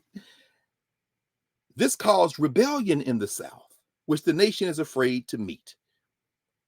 This is where the South would not integrate the schools. And this is where I'm going to bring the students back in a minute. I'm going to only take about 10 minutes on this right now, Du Bois. Then we're going to keep going what we're talking about. Because again, I want to bring all this in on this last Saturday around this question of education and community. That's really what we've been talking about. How can we study, learn, work as we get deeper understanding and transform a community? So we bust the bonds of citizenship, for example, which is a limiting form of community, a civic community that comes with rights and responsibilities for sure, but that isn't broad enough to do what we need to do because it confines us to the four corners of the countries we're in. And we are in a global class today. In class is a global thing. So yes, most of my students were at a Darty on Thursday, and it's terrible because we had a hell of a class in hip hop. We broke down the Grammys performance. We went through each of the performers and we saw who was there, who wasn't there. We mapped it against what we're reading and studying, and we were wondering, and then began their assignment between this past Thursday and next week. They got to go and research how this thing was curated. Yeah, Questlove said he had no, it wasn't just you. Why? Because LL got the longest set out of everybody. And so I asked them who broadcast the Grammys. When they said CBS, it said, okay, is LL still on CBS, NCIS? Okay, that's your first clue. Go look it up. Anyway, the point is that while there may have been 20 students in there, there are a couple of thousand and more in here with overflow room just in the morning in Nubia, and tens of thousands more during the week. This has been jailbroken, y'all. All we have to do now is focus. And so chin up and fight on and recognize that the four corners of wherever you are in the room right now, that ain't going to be how we win. How we win is our relationship to each other, the governance formation. Du Bois continues and he says, the Negro stands bewildered. An attempt is made by appointments to unimportant offices and trips abroad to bribe him into silence. His art and literature cease to function. Only the children like those at Little Rock stand and fight. Now that's a little overbroad, wouldn't you think? However, Du Bois was raising hell in the pages of like the Journal of Negro Education. He said, you're using our children as battering rams to get in these schools. What's in them schools you want? What the Negro needs is not integrated education. What the Negro needs is not segregated education. What the Negro needs is education. In that respect, he's like our man Carter Woodson. And let me pause here just to share with you. I was going through some stuff looking for, actually, let me do a little housekeeping right here. This is a quick footnote. I told y'all last week I would pull the King mural. This is actually the dedication, the unveiling of the Martin Luther King mural, Monday, January 20th, 1986. This is when they dedicated they dedicated the mural, and this is the program. But here is the actual mural. If you want to see the one that's at the Martin Luther King Library, this is just a square of it, but you'll see there, that's the whole mural. It really is like an Ariki. It tells a story. There's King in school. There's King with the marches, SCLC. There he is in DC, Montgomery bus boycott, all that. Actually, there's Morehouse at this side. You see, shout out to Morehouse. Your birthday was last week. Also Virginia State. Also Cheney University of Pennsylvania, 1837. That was, but while I was pulling that, I remembered that I had this. It was over there with the rest of the ephemera. There's our man, Carter Woodson. This is actually the program from Shiloh Baptist Church, February 1st, 1984, where they dedicated, this is the first day of issue for the Carter G. Woodson stamp at Shiloh, where he was a member, which is in the same block as his house, which is now run by the National Park Service. Shout out to the women and men of the NPS who stand guard over Woodson's house and those who trained them. So anyway, I mentioned that. I'll come out of the footnote. I'm coming back now. So what DuBois does in this autobiography, he's talking about the context of desegregation. And when he says that the children in Little Rock were only one stand up and fight, that's not true. But what he is alluding to is the fact that we're about to be taken. We're about to mistake quality education as co-equal with desegregated schools. And Du Bois said incessantly, particularly his last decade of life, particularly just before he left for Ghana, particularly in 1960, when he and Shirley Graham both spoke to Black teachers in North Carolina at Johnson C. Smith University. Shout out, by the way, to the CIAA. I know that the CIAA tournament, the premier tournament of HBCU basketball, is going on right now in Baltimore. Wish I could get up the road. So shout out to all my friends, the president of Virginia State University, Makola Abdullah, the president of Winston-Salem State University, Brother Elwood, you up there. I know y'all up there having a ball. Shaw Bears, I seen everybody out there turning out. Cat Adams, I know you traveling, but I know Claflin is in the house. So, I mean, all that's going on here. But at any rate, what Du Bois is saying is that, and he said this at Johnson C. Smith in 1960, he said, once these laws change, then you're going to have to face the real issue. The real question is question of color and culture. Race and culture, not color, race and culture. And he said, when these schools desegregate, are you going to lose your sense of who you are? And if you think about how these things are narrated in this country, the struggle over curriculum that we're fighting now and must fight, chin up and fight on, buck up, the fight that we're having is anchored in this idea of that somehow we make peace with these people. Now, you got to kill these people intellectually. You got to destroy white supremacy. And I'm going to tell you a little secret. That is not a secret at all. We all know this. Those of you who are in class right now from around the world, this is what you need to know about the United States of America and the American Negro. White supremacy is the living, beating heart of the American settler project. It will never stop beating on its own. You have to cut that thing out. You're going to have a heart transplant. So you better have another heart ready. But if you cut it out, ain't nothing there, the patient gonna die, the country gonna be gone. Break it up, MGT, MTG, whatever your initials are, clan adjacent, break it up. Because when you take it apart, you ain't never gonna put it back together. Now, my dear friend and colleague, Nicole Hedda-Jones, 1619 Project and all that work, it's an attempt for a heart transplant. Best of luck. Best of luck. But when no, actually, it's probably not an attempt. Is it an attempt at a heart transplant? Because an attempt at a heart transplant would have another heart ready to put in the body. See, what we're doing is reviving our heart. We're not trying to give the white supremacist heart medicine. See, so I don't know. You say, well, we were here too, and yeah, you owe us reparations because we have to build this together. Maybe that's giving heart medicine, but there's something called, and you doctors, Reba, help me, Dr. Kelsey. I think they call it congestive heart failure. Anyway, you can live with it, but ultimately, well, we all gonna die. Back to Du Bois. And it's congenital. Oh yeah, it's passed down, right? Oh yeah, prof. Again, there you go with those bars, because the United States of America did not spring fully as Athena from the brow of Zeus. The United States of America is the bastard child of settler colonialism. In other words, England, but not just England, Spain, not just England and Spain, France. Shout out to everybody who enjoyed Mardi Gras last week. We spent time on Tuesday going through the Mardi Gras Indians and Africa Bambaataa and all that history, and then we took it global. So shout out to Mobile, shout out to New Orleans, shout out to Carnival, shout out to everybody in the Caribbean, everybody in Brazil, because we know that Mardi Gras is just the outer edge of those traditions of the Caribbean. And shout out to enduring Catholicism, because they tried to make everybody Catholic, and we took it and turned it out and made it into a party. So shout out to everybody. But you're absolutely right, Prof.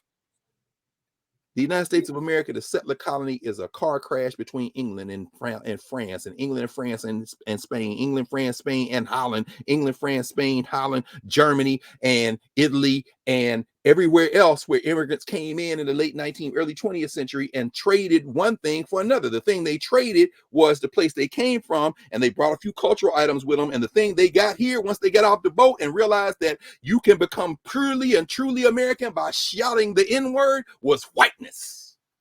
So if you think that DeSantis, that Youngkin are going to give up their whiteness or stop appealing to the whiteness of people who ain't got two pennies to rub together? No, because it is the beating heart.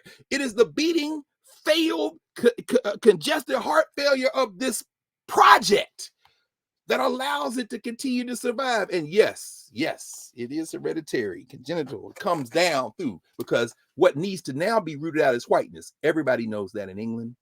Everybody knows that in France. Everybody knows that in Europe. We're just past the year anniversary of the invasion of Ukraine. All the Africans who were trying to flee with the Russian attacks and got stopped at the border know that. Understand that you can't give this thing no heart medicine that's going to keep it beating much longer. All of its arteries are blocked. So what you're hearing from Florida, what you're hearing from Virginia and Texas, what you're hearing in Tennessee, those are the cries and the pains of someone having a heart attack, and it's fatal. So we've got to make sure that our heart beats pure, that our heart is unblocked, that our heart ready to replace that heart, not just in the United States, but around the world. In fact, give me a clean heart. Yeah, y'all know that old gospel song. Anyway, DuBois says, we in the United States tax ourselves into poverty and crime so as to make the rich richer and the poor poorer and more evil. We know the cause of this. It is to permit our rich business interests to stop socialism and to prevent the ideals of communism from ever triumphing on earth. So DuBois now really talking about socialism. He says the aim is impossible. Socialism progresses and will progress. All we can do is to silence and jail its promoters and make world war on communism. I believe in socialism, DuBois writes. I seek a world where the ideals of communism will triumph, to each according to his need and each according to his ability. And for this, I will work as long as I live, and I still live. He's 93 years old writing this. These next paragraphs are pure poetry. Now, we can debate what forms of government we want, but one thing is for sure. When people say, I'm against the communists, okay, first of all, spell it. Second of all, distinguish between that and socialism. Third of all, after you've done that, explain whether you paid into Social Security in your check this week. Explain how government benefits are not benefits, but you've already paid for them. And I do understand, and thank you all those in the comments over in YouTube, and particularly in Nubia, for saying it's a little bit more complicated than that. You got a Federal Reserve, you got private banking, but please understand that capitalism is driving all this, and you've already subsidized the ultra rich. By the way, while I pause here, let me take 30 seconds and do a couple of corrections from last week. Thank you, Virginians, because I should have checked for myself. And my students said that they had changed Barack Obama from George Washington Carver to Barack Obama School in Richmond. That is not true. Thank you. Carver still stands, and they actually switched out Jeb Stuart, a Confederate general, was the name of that building before they named it Barack Obama. And as soon as somebody said it in the comments, the light went off. I remember that story. Thank you very much, by the way. So anyway, DuBois now, the next two paragraphs, this is where we're going to end with Dr. DuBois on the just passing the 155th anniversary of his birth in Great Barrington, Massachusetts. Dr. DuBois said, I just live.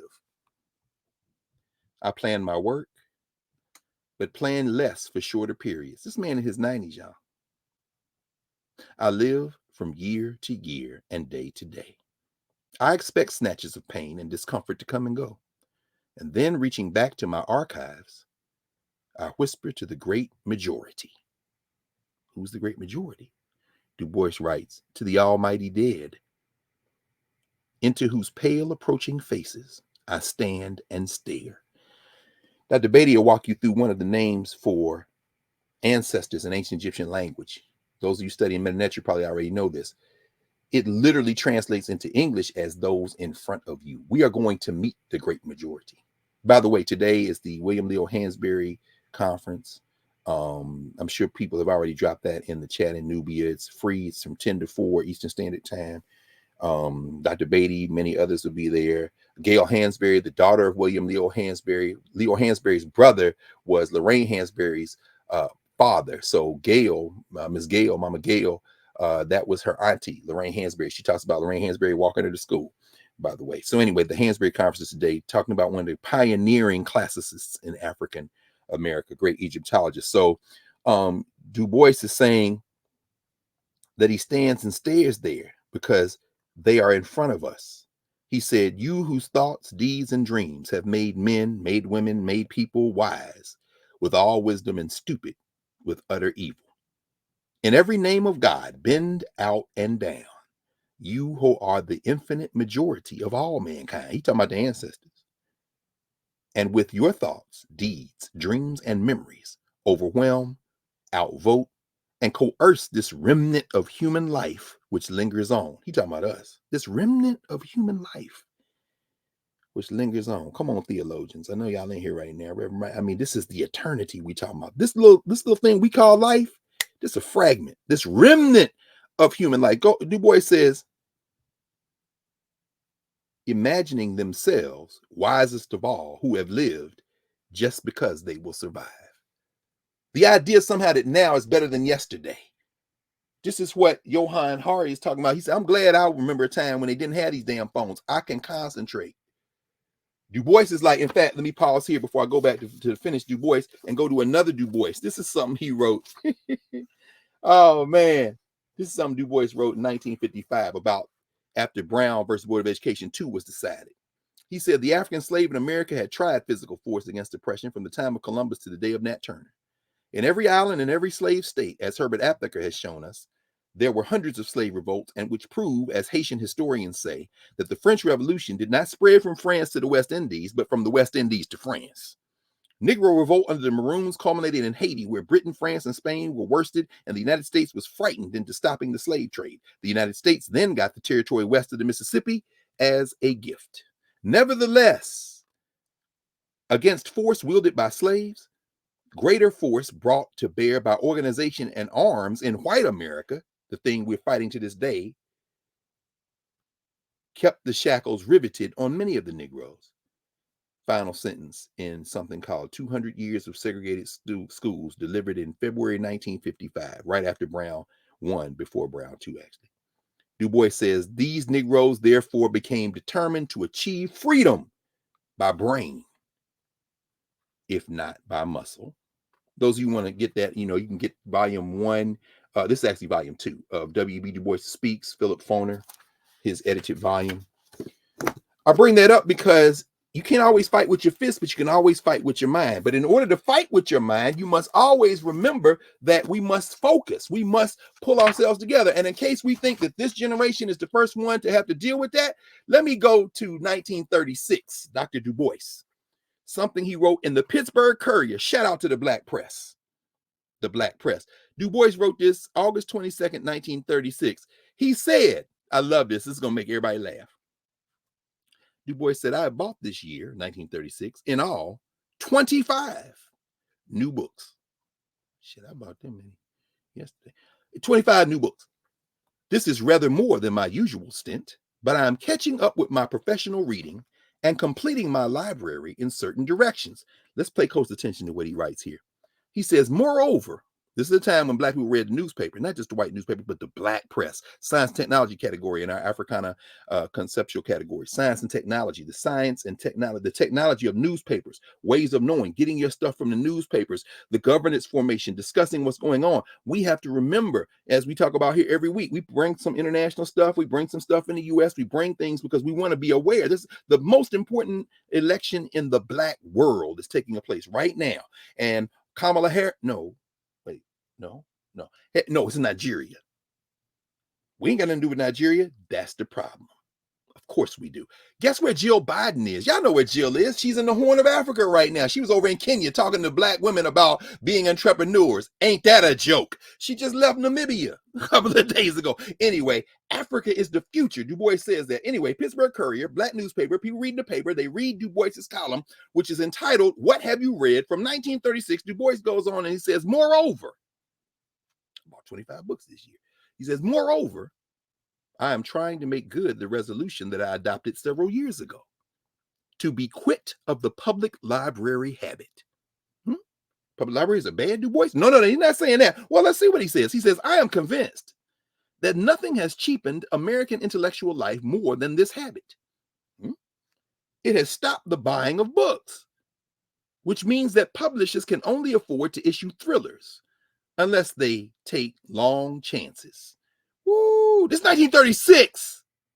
This is 36. This is around the same time. The next year, Their Eyes Were Watching God was published. Zora Hurston, if my math serves me correctly.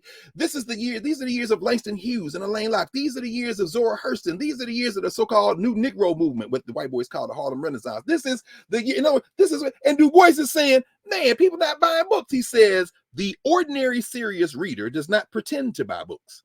He says to an author, as people have repeatedly said to me, I'm going to read your book just as soon as I can get it from the library. Now, there are people who can't afford books. Again, as we're building narrative, we're building Nubia, we're pulling things together. I'm thinking about everybody from Well-Read Black Girl to No Name Book Club, people sending books to prisons, people sending books to people who don't have the money. We pull our resources together. We can make sure the people who don't have the resources but want the book. And if those who have resources do what we are doing, and Professor Hunter, you said this over again, take pictures of your library, show us your library. People get so many times looking on social media, people posting pictures of books that I've had here that you've talked about, that we've put out there and say, get Daniel Black, unbelievable. Even when you have access to open source stuff, like, again, Angela Porter, her article. Angie Porter is the most read law professor in America right now, because people have realized that the reason she chose to publish in an open source place is because they don't cost you a dime to read it. And the editors are like, how are these people downloading? Because we are it's jailbroken now, baby. DuBois finishes. Watch this. This is the punchline.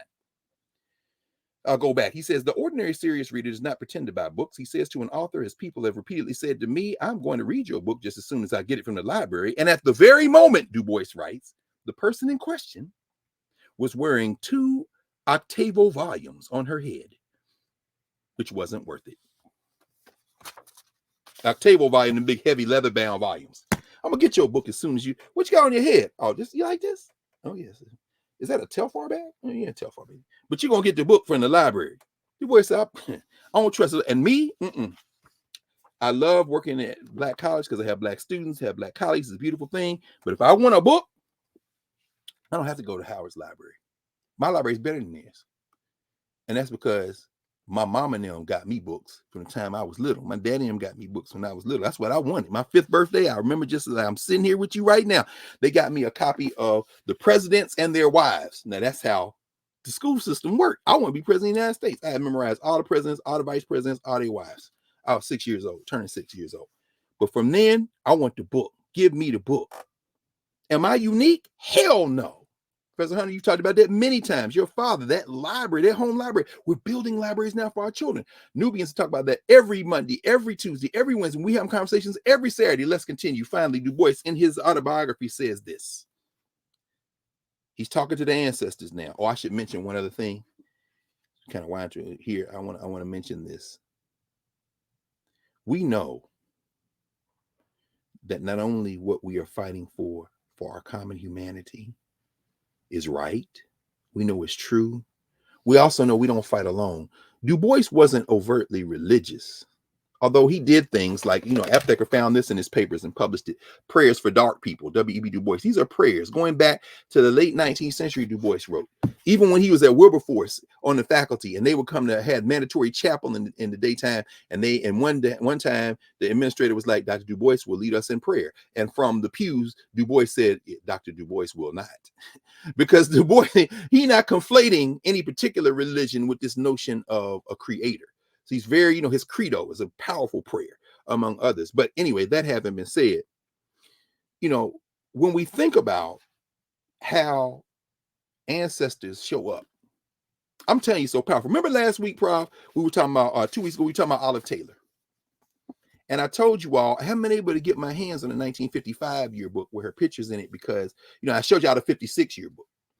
And I don't have I have a number of Dunbar high school yearbooks, but I don't have the one where she's graduating. Not yet. I'm constantly on scan. Well, Tuesday morning, I'm coming out of my 8 o'clock class, 8 a.m. class, because I'm like Ed Temple. I'm from Tennessee State, baby. Ed Temple said only the pure in heart. So I have an early class. Some people complain about an early class. I want her to shift. I can have it at 7 o'clock. I might have it at 6. I might have it at 6. In other words, hey, let's do. I want the people here who need to be here. So I get out of my 8 o'clock class. It's like 9:30, 9:45. I go into the engineering building, and just because I'm gonna cut through there on the way to my next stop, and I'm use a little boys' room, or men's room, whatever, bathroom, and then I'm gonna go down in the basement because I don't never go in the basement. But I heard some voices and I heard some cats laughing and joking, so I went down there, and the brothers were unloading some equipment, some engineering equipment off a truck, and they had the bay door open in the engineering building. I've been in and out of damn near every door on Howard University campus and never been in and out of that door. So I'm standing there talking to the brothers. I love, these are people. We make community when we pause to be in community. You don't make a community by being the leader of a university, by being and then passing people. Because guess what? People talk. That dude don't talk to nobody, right? You make community by being in community, not by trying to discern who's important, who's not important. We all community. So I sit there and talk to them about 5 minutes, and I say, you know what? All right, brothers, I'm gonna make this move. I ain't never been out this door. The whole time I've been in Howard, 23 years. I'm gonna walk out this door. He said, yeah, man, go ahead. So I walk out the door. I make a right. I'm coming down the parking lot. And my man that sells books on Howard's campus. It's a beautiful tradition. A lot of HBCUs do that. Florida A&M had a cat like that. Nashville had a cat like that. My man Yusef, Paul Coates, who now runs Black Classic Press, for years at Howard when he was working in Moreland Spingarn. And after he would have tables set up in front of what is now the School of Business and sell books. This is the birth of Black Classic Press. So there's a book vendor. And some of y'all, if you got book vendors, put them in the chat. Give a shout out to those book vendors. And I want to see who other people have book vendors. Anyway, my man setting up the table, card tables. And I don't go out that bay door. I've never been out that bay door in 23 years. It's never been open. And coming out that bay door put me in his sight line. I came through the parking lot, and he's just getting out his truck. He just put about maybe 10 books on the table. He's going to have ultimately probably about maybe 5 or 6 dozen books out for young people to look at and buy. I wouldn't have seen him Tuesday morning. Not normally. I'd have gone a completely different way. Wouldn't have seen him. I go, hey, man, what's going on? Hey, man, what's going on? We talking blah, blah, blah. What's that? He said, man, somebody gave me that other day. I said, I figured I'd put it on the table because somebody around here might want it. No way. You think I'm making this up, Professor Hunter? This is the 1955 No issue. way. This is Olive A. Taylor, history major, Washington, D.C., Modern Dance Club. There she is right there. You won't tell me the ancestors not real?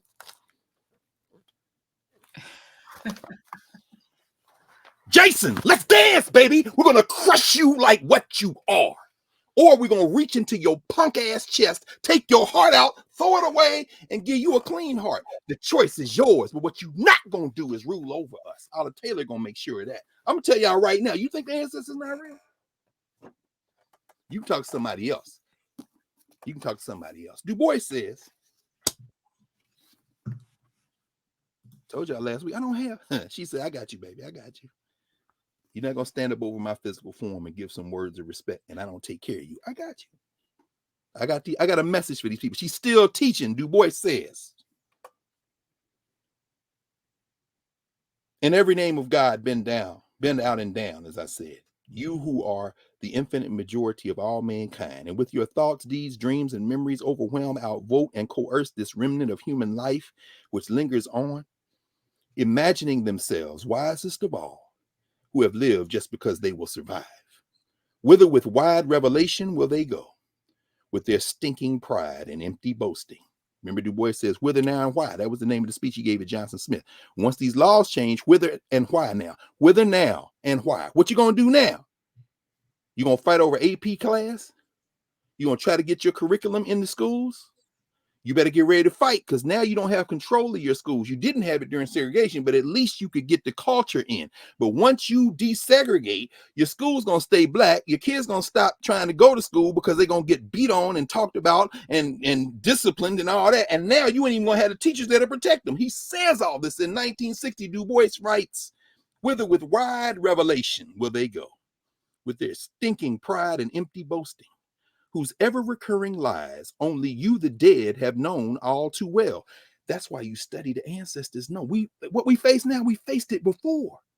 Du Bois says, teach living man to jeer at this last civilization, which seeks to build heaven on want and ill of most men, and vainly builds on color and hair, rather than on decency of hand and heart. Let your memories teach these willful fools all which you have forgotten and ruined and done to death. Last paragraph, Du Bois says, you are not and yet you are. What's the definition of ancestors? You are not and yet you are. Your thoughts, your deeds, above all your dreams, still live. So too your deeds and what you forgot. These lived as your bodies died. With these we also live and die, realize and kill. Our dreams seek heaven. Our deeds plumb hell. These are Christians in the South, alleged Christians. Understand, the Nazis called themselves Christians. The Klan called themselves Christians. These are people who will consider them Christians. He says, our dreams seek heaven. Our deeds plumb hell. Du Bois writes, hell lies about us in our age. Blithely we push into its stench and flame. Suffer us not, eternal dead, to stew in this evil.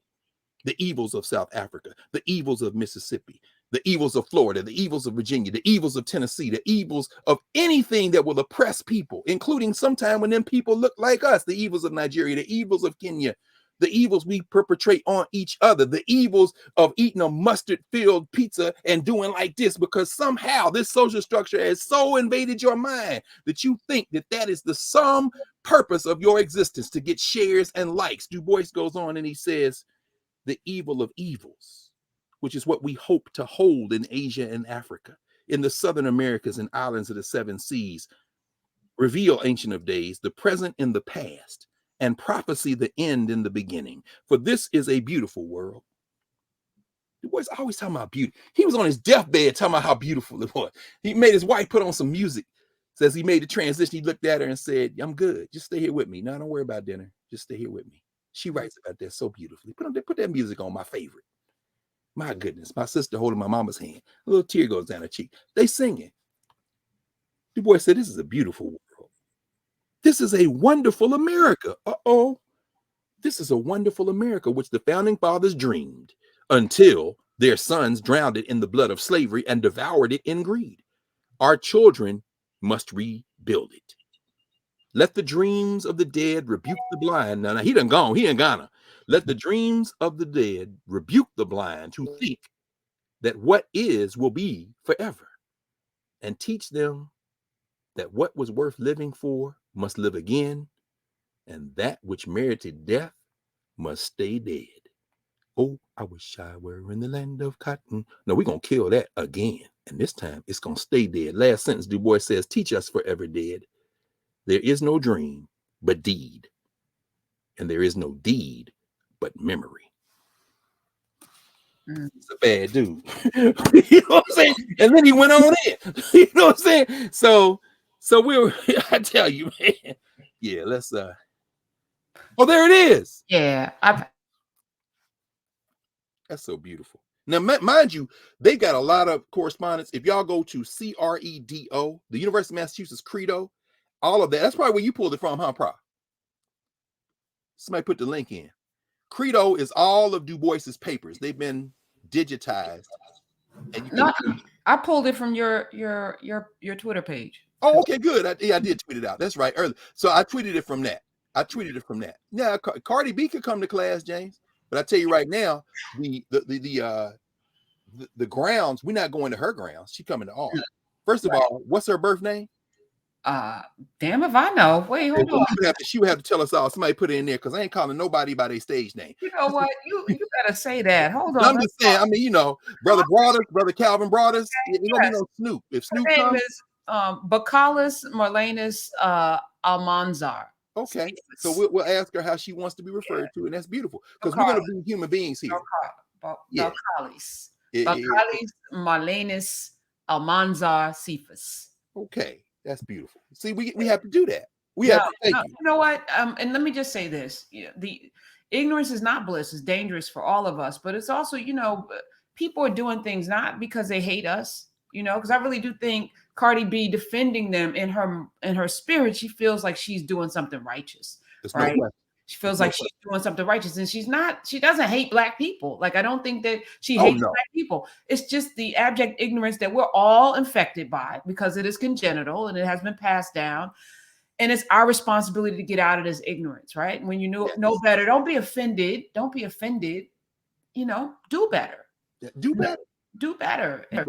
Do better. Well, we are almost done, at least on my end. And I'm just looking at people. James, you say your Andrea said my daddy fell asleep to Earth, Wind, and Fire. Oh, no question. My niece says she built a library for grandsons. For this generation 4, we will never have to search for our origins again.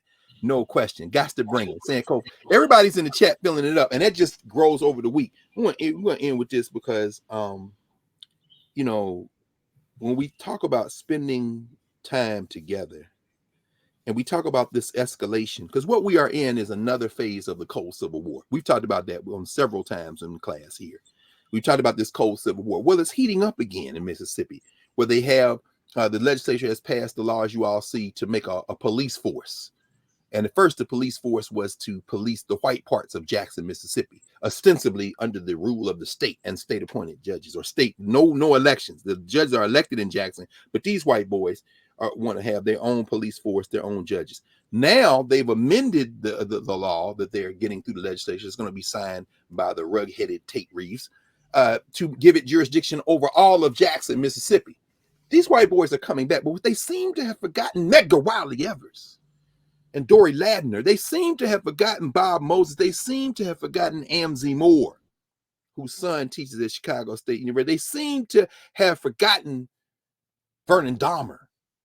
See, you white boys don't understand something about us. And you punk in Florida, you puffer fish punk, you probably never heard of Harriet and Harry Moore. Harry T. Moore. Oh, they were school teachers. We will break you. You will be broken. And you will be broken in a way that your body will remain just as hale and hearty and full of clogged arteries as it is right now. But your will, your spirit, your way of life, your white nationalism, we will ground into the dust like the passing evil that it is. Because you will not rule over us and those who we help liberate, who think because somehow they share some fake identity with you that they are doing the right thing, they're going to come back to us and thank us one day or not. But that ain't why we doing it. You better understand what Du Bois is saying. You do a right thing because it's the right thing to do. So, I did mention my law students, and I want to mention that before we go just very quickly. Let me put my timer on. A great deal of what we're talking about today really got spurred for me by the law students because we read Derek Bell's chapter on education in his casebook, Race, Racism, and American Law this week. And shout out to these brilliant students that I have. This is the central place now, but I'm grateful to have now places where I'm working even more than I was before COVID, but now in a different configuration, with this being the anchor that informs everything else. And it has just been truly transformative. But we read and discussed the case law on education in the United States. And I won't, obviously, with the timer going, I'm not going to spend any time on it today. We might even do something on this, a special thing in class. I'm sorry, on Monday nights in office hours. And of course, maybe I'll do a special thing just on the law. Maybe invite Angie Porter in and a few other people, some lawyers, Ken Nunn, maybe, who is in Florida right now. Maybe we'll have a roundtable to discuss this, because, the strategy, and in fact, if you think about high schools, and I'm looking at this, a good book, actually, I pulled it. I was thinking about this earlier. The African-American Struggle for Secondary Schooling, 1940 to 1980, John Drury and Shirley Hill. This is a good book that talks about the fact that prior to the 1940s, most people of African descent in this country, in the United States of America, that is, we know we're global right now, didn't have the opportunity to go to high school. It's a famous case in Georgia, the Cummings case, where they got a building and they could put 4 elementary schools for black children in, or add a high school, and they decide they're not going to add a high school because they want to do the elementary school, but the white high school could give up resources. The Supreme Court of the United States says, well, they made the decision they had to make because they had limited budget. At one time, there was like one high school in the state. Y'all know Booker T. Washington in Atlanta. Carver in Tennessee. I mean, you had one high school. Dunbar was the college prep high school, was the high school at one time for everybody in the damn country, United States of America. Well, you see this escalation in a number of high schools. You read Jim Anderson's work, Education of Blacks in the South, so many other people. But by the 1950s, you got the desegregation push, largely by the black elite, although it is important to get rid of Jim and Jane Crow. But the result is, as Leslie Fenwick writes in her book, Jim Crow's Pink Slip, 100,000 black teachers lose their jobs after Brown, between the end of Brown through the 1970s. So the mid-50s to the 1970s, as DuBois is telling people, screaming at them, hey, what are we doing? As Zora Neale Hurston is screaming, saying, we could have just gotten resources for our schools. The laws, you definitely want the laws to change, but we getting ready to implode our own thing. Well, in talking with the students and walking through the strategy, which was, don't even try to desegregate the high schools or the elementary schools or the junior high schools. Start with the top, the graduate schools, the law schools, Sweat versus Painter Law School, Sipwell versus Oklahoma Graduate School. Of course, the man at the University of Missouri, Lloyd Gaines. I'm looking at the book on Lloyd Gaines, X-Rail, Missouri X-Rail Gaines. Those strategies, when it was like a top-down integration, and it was only a handful of blacks, the first black to go here, the first black to go there. Well, that is why in 2023, we look back and look at that first black paradigm like what's what we all wanted. It is a lie. And that opened up the conversation with the young people as they were reading these cases, and we were talking about this stuff. And it came down to this question: is there a cultural component to citizenship in the United States? The answer is yes. And that cultural component is white supremacy. So when we talk about integrating, as DuBois said, now you got the question of culture. Does integration mean you go into a school and you get to bring your favorite food one time, you get to do one project during February, but the rest of the time you got a white curriculum, white values, you drawing little Thanksgiving fingers, and they, with them fingers, which looks real harmless as a little art project for a 6-year-old, what's really being put in your mind is Plymouth Rock, so that Henry Gates can play his SU role and get Angela Davis to say, one of your ancestors came over on the Mayflower. Man, nobody giving up. I love SU. I mean, Henry Gates. Henry Gates is SU. He's standing at the crossroads. He's going to irritate your ass till you choose, and we are going to have to choose. AP class is great. I talked to those teachers, some of the teachers this week. One of the sisters, Sister Nelva out of Houston, was saying, we do intersectionality every day in our class. I teach literally in an all-female school. About 1,000 students, a little less than 1,000 students. Every day is an intersectionality conversation. So I don't know why they battling over the curriculum outline. I'm saying all that to say this finally, as we talk with the students. We had a remarkable, because the saying is just about out, about 30 seconds. We had a remarkable conversation that really, really forced us to grapple with the issue. The issue in our struggle around curriculum, around education, it is not about citizenship, and it is not about race. It's not about diversity, equity, inclusion. It's not about having a couple of Negroes here and there. Because if you do it that way, that's how you end up in a tank top eating and doing the dance in the restaurant while other black people look on in horror, and you get 700,000 people to look at you, which is about 1% of the followers for the random ass cats and hugging monkeys and everything else on the damn social media that's got you distracted from doing the work. The point is that this is about culture. This is about governance, ways of knowing, cultural meaning making, appropriate use of science and technology, and finally, and most importantly, the way DuBois has held us as the saying runs out, movement and memory. How do we allow the ancestors to speak to us so that as we move forward to join them, we can leave something behind us that will allow us to have a better world than the one we inherited, by listening to those who came before us, and so that we don't make the mistakes they made and learn from what they left for us. So we can stop there. In the name of Jesus. Ashe. In the name of revolutionary Jesus. Yes, black Jesus with afro and brown skins. How about that? Yes. That Jesus. I was asking somebody, the pictures that were on the walls of people's houses, white Jesus, JFK, and Martin Luther King, and again, no disrespect because some of y'all's grandparents had those pictures up, Lincoln and Kennedy too. Bobby Kennedy after you got shot. The plates. Remember the plates? Yes. I actually knew somebody whose home had those three in particular. And you think back on what was the impetus because we're just trying to find some semblance of humanity, something That's what we're doing. we can hold on to. That's right. And in our uninformed minds, that gave hope, to look at those people. No question. At least show some gravitas, some humanity.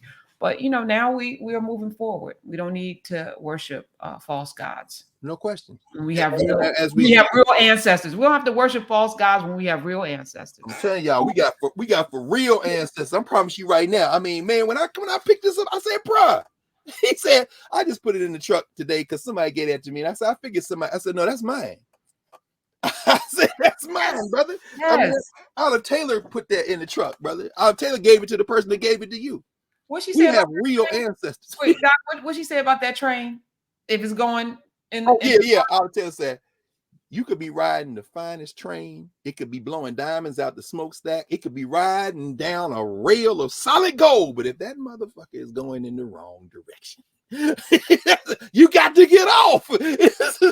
I mean, oh man, I heard so many Olive Taylor stories proud ever since her transition. Oh, I should mention there's another sister who made transition. I just found out just before we went live. This is Laura Garrett, EI, who made transition on the 20th. So earlier this week, her ritual of initiation into eternity, her funeral is the 3rd of February. Those of you who are in Philly. 3rd of March. Sorry. Thank you. Thank you so much. The 3rd of March. I'm still kind of stunned. EI was a middle school teacher. The service is at 10. The viewing is at 9. It's going to be at the Philadelphia Ethical Society, which is 1906 Rittenhouse Square. I'm raising that because for two very quick reasons.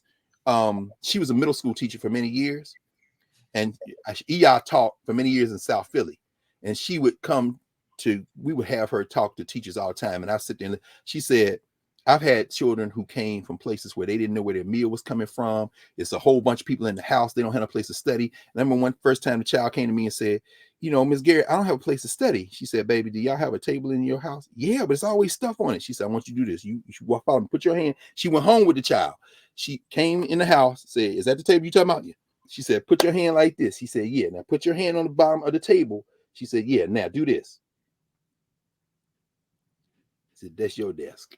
And she made her mama promise her. She said, that right there, that little thing, that's where she does her homework for us. E.I. Garrett, Laura Garrett, and her sister, Lois Fernandez, were the co-founders of Odunde.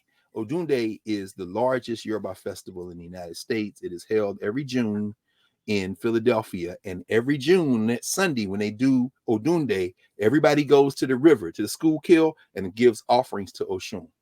So her important. So our love and sympathy, my deep love to my brother, her son, who is a Babalawo.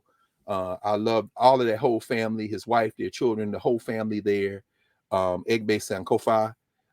So all of them. So I just wanted to mention that she made transition, but a master teacher. So thank you. I remember you sharing that story, and I was like, it comes full circle. Yes, it really does. It really does. And she comes full circle. She really does. I feel like in many ways this is church. You know how you read who's the shut-ins, and I feel like Dr. Carr is gonna give us all, and it's important because you're erecting the storyline of us that is eternal. So I thank you for showing me the way. Oh no, me too. We showing each other. Baba Oz, I know y'all working out still funeral details because of the election in Nigeria. As Oz told us Monday night, it's a little difficult. They want to take him home, so we sending prayers. Absolutely. So. All right. Well, let's leave this with DuBois' letter. And everyone have a wonderful, prosperous book filled Book weekend,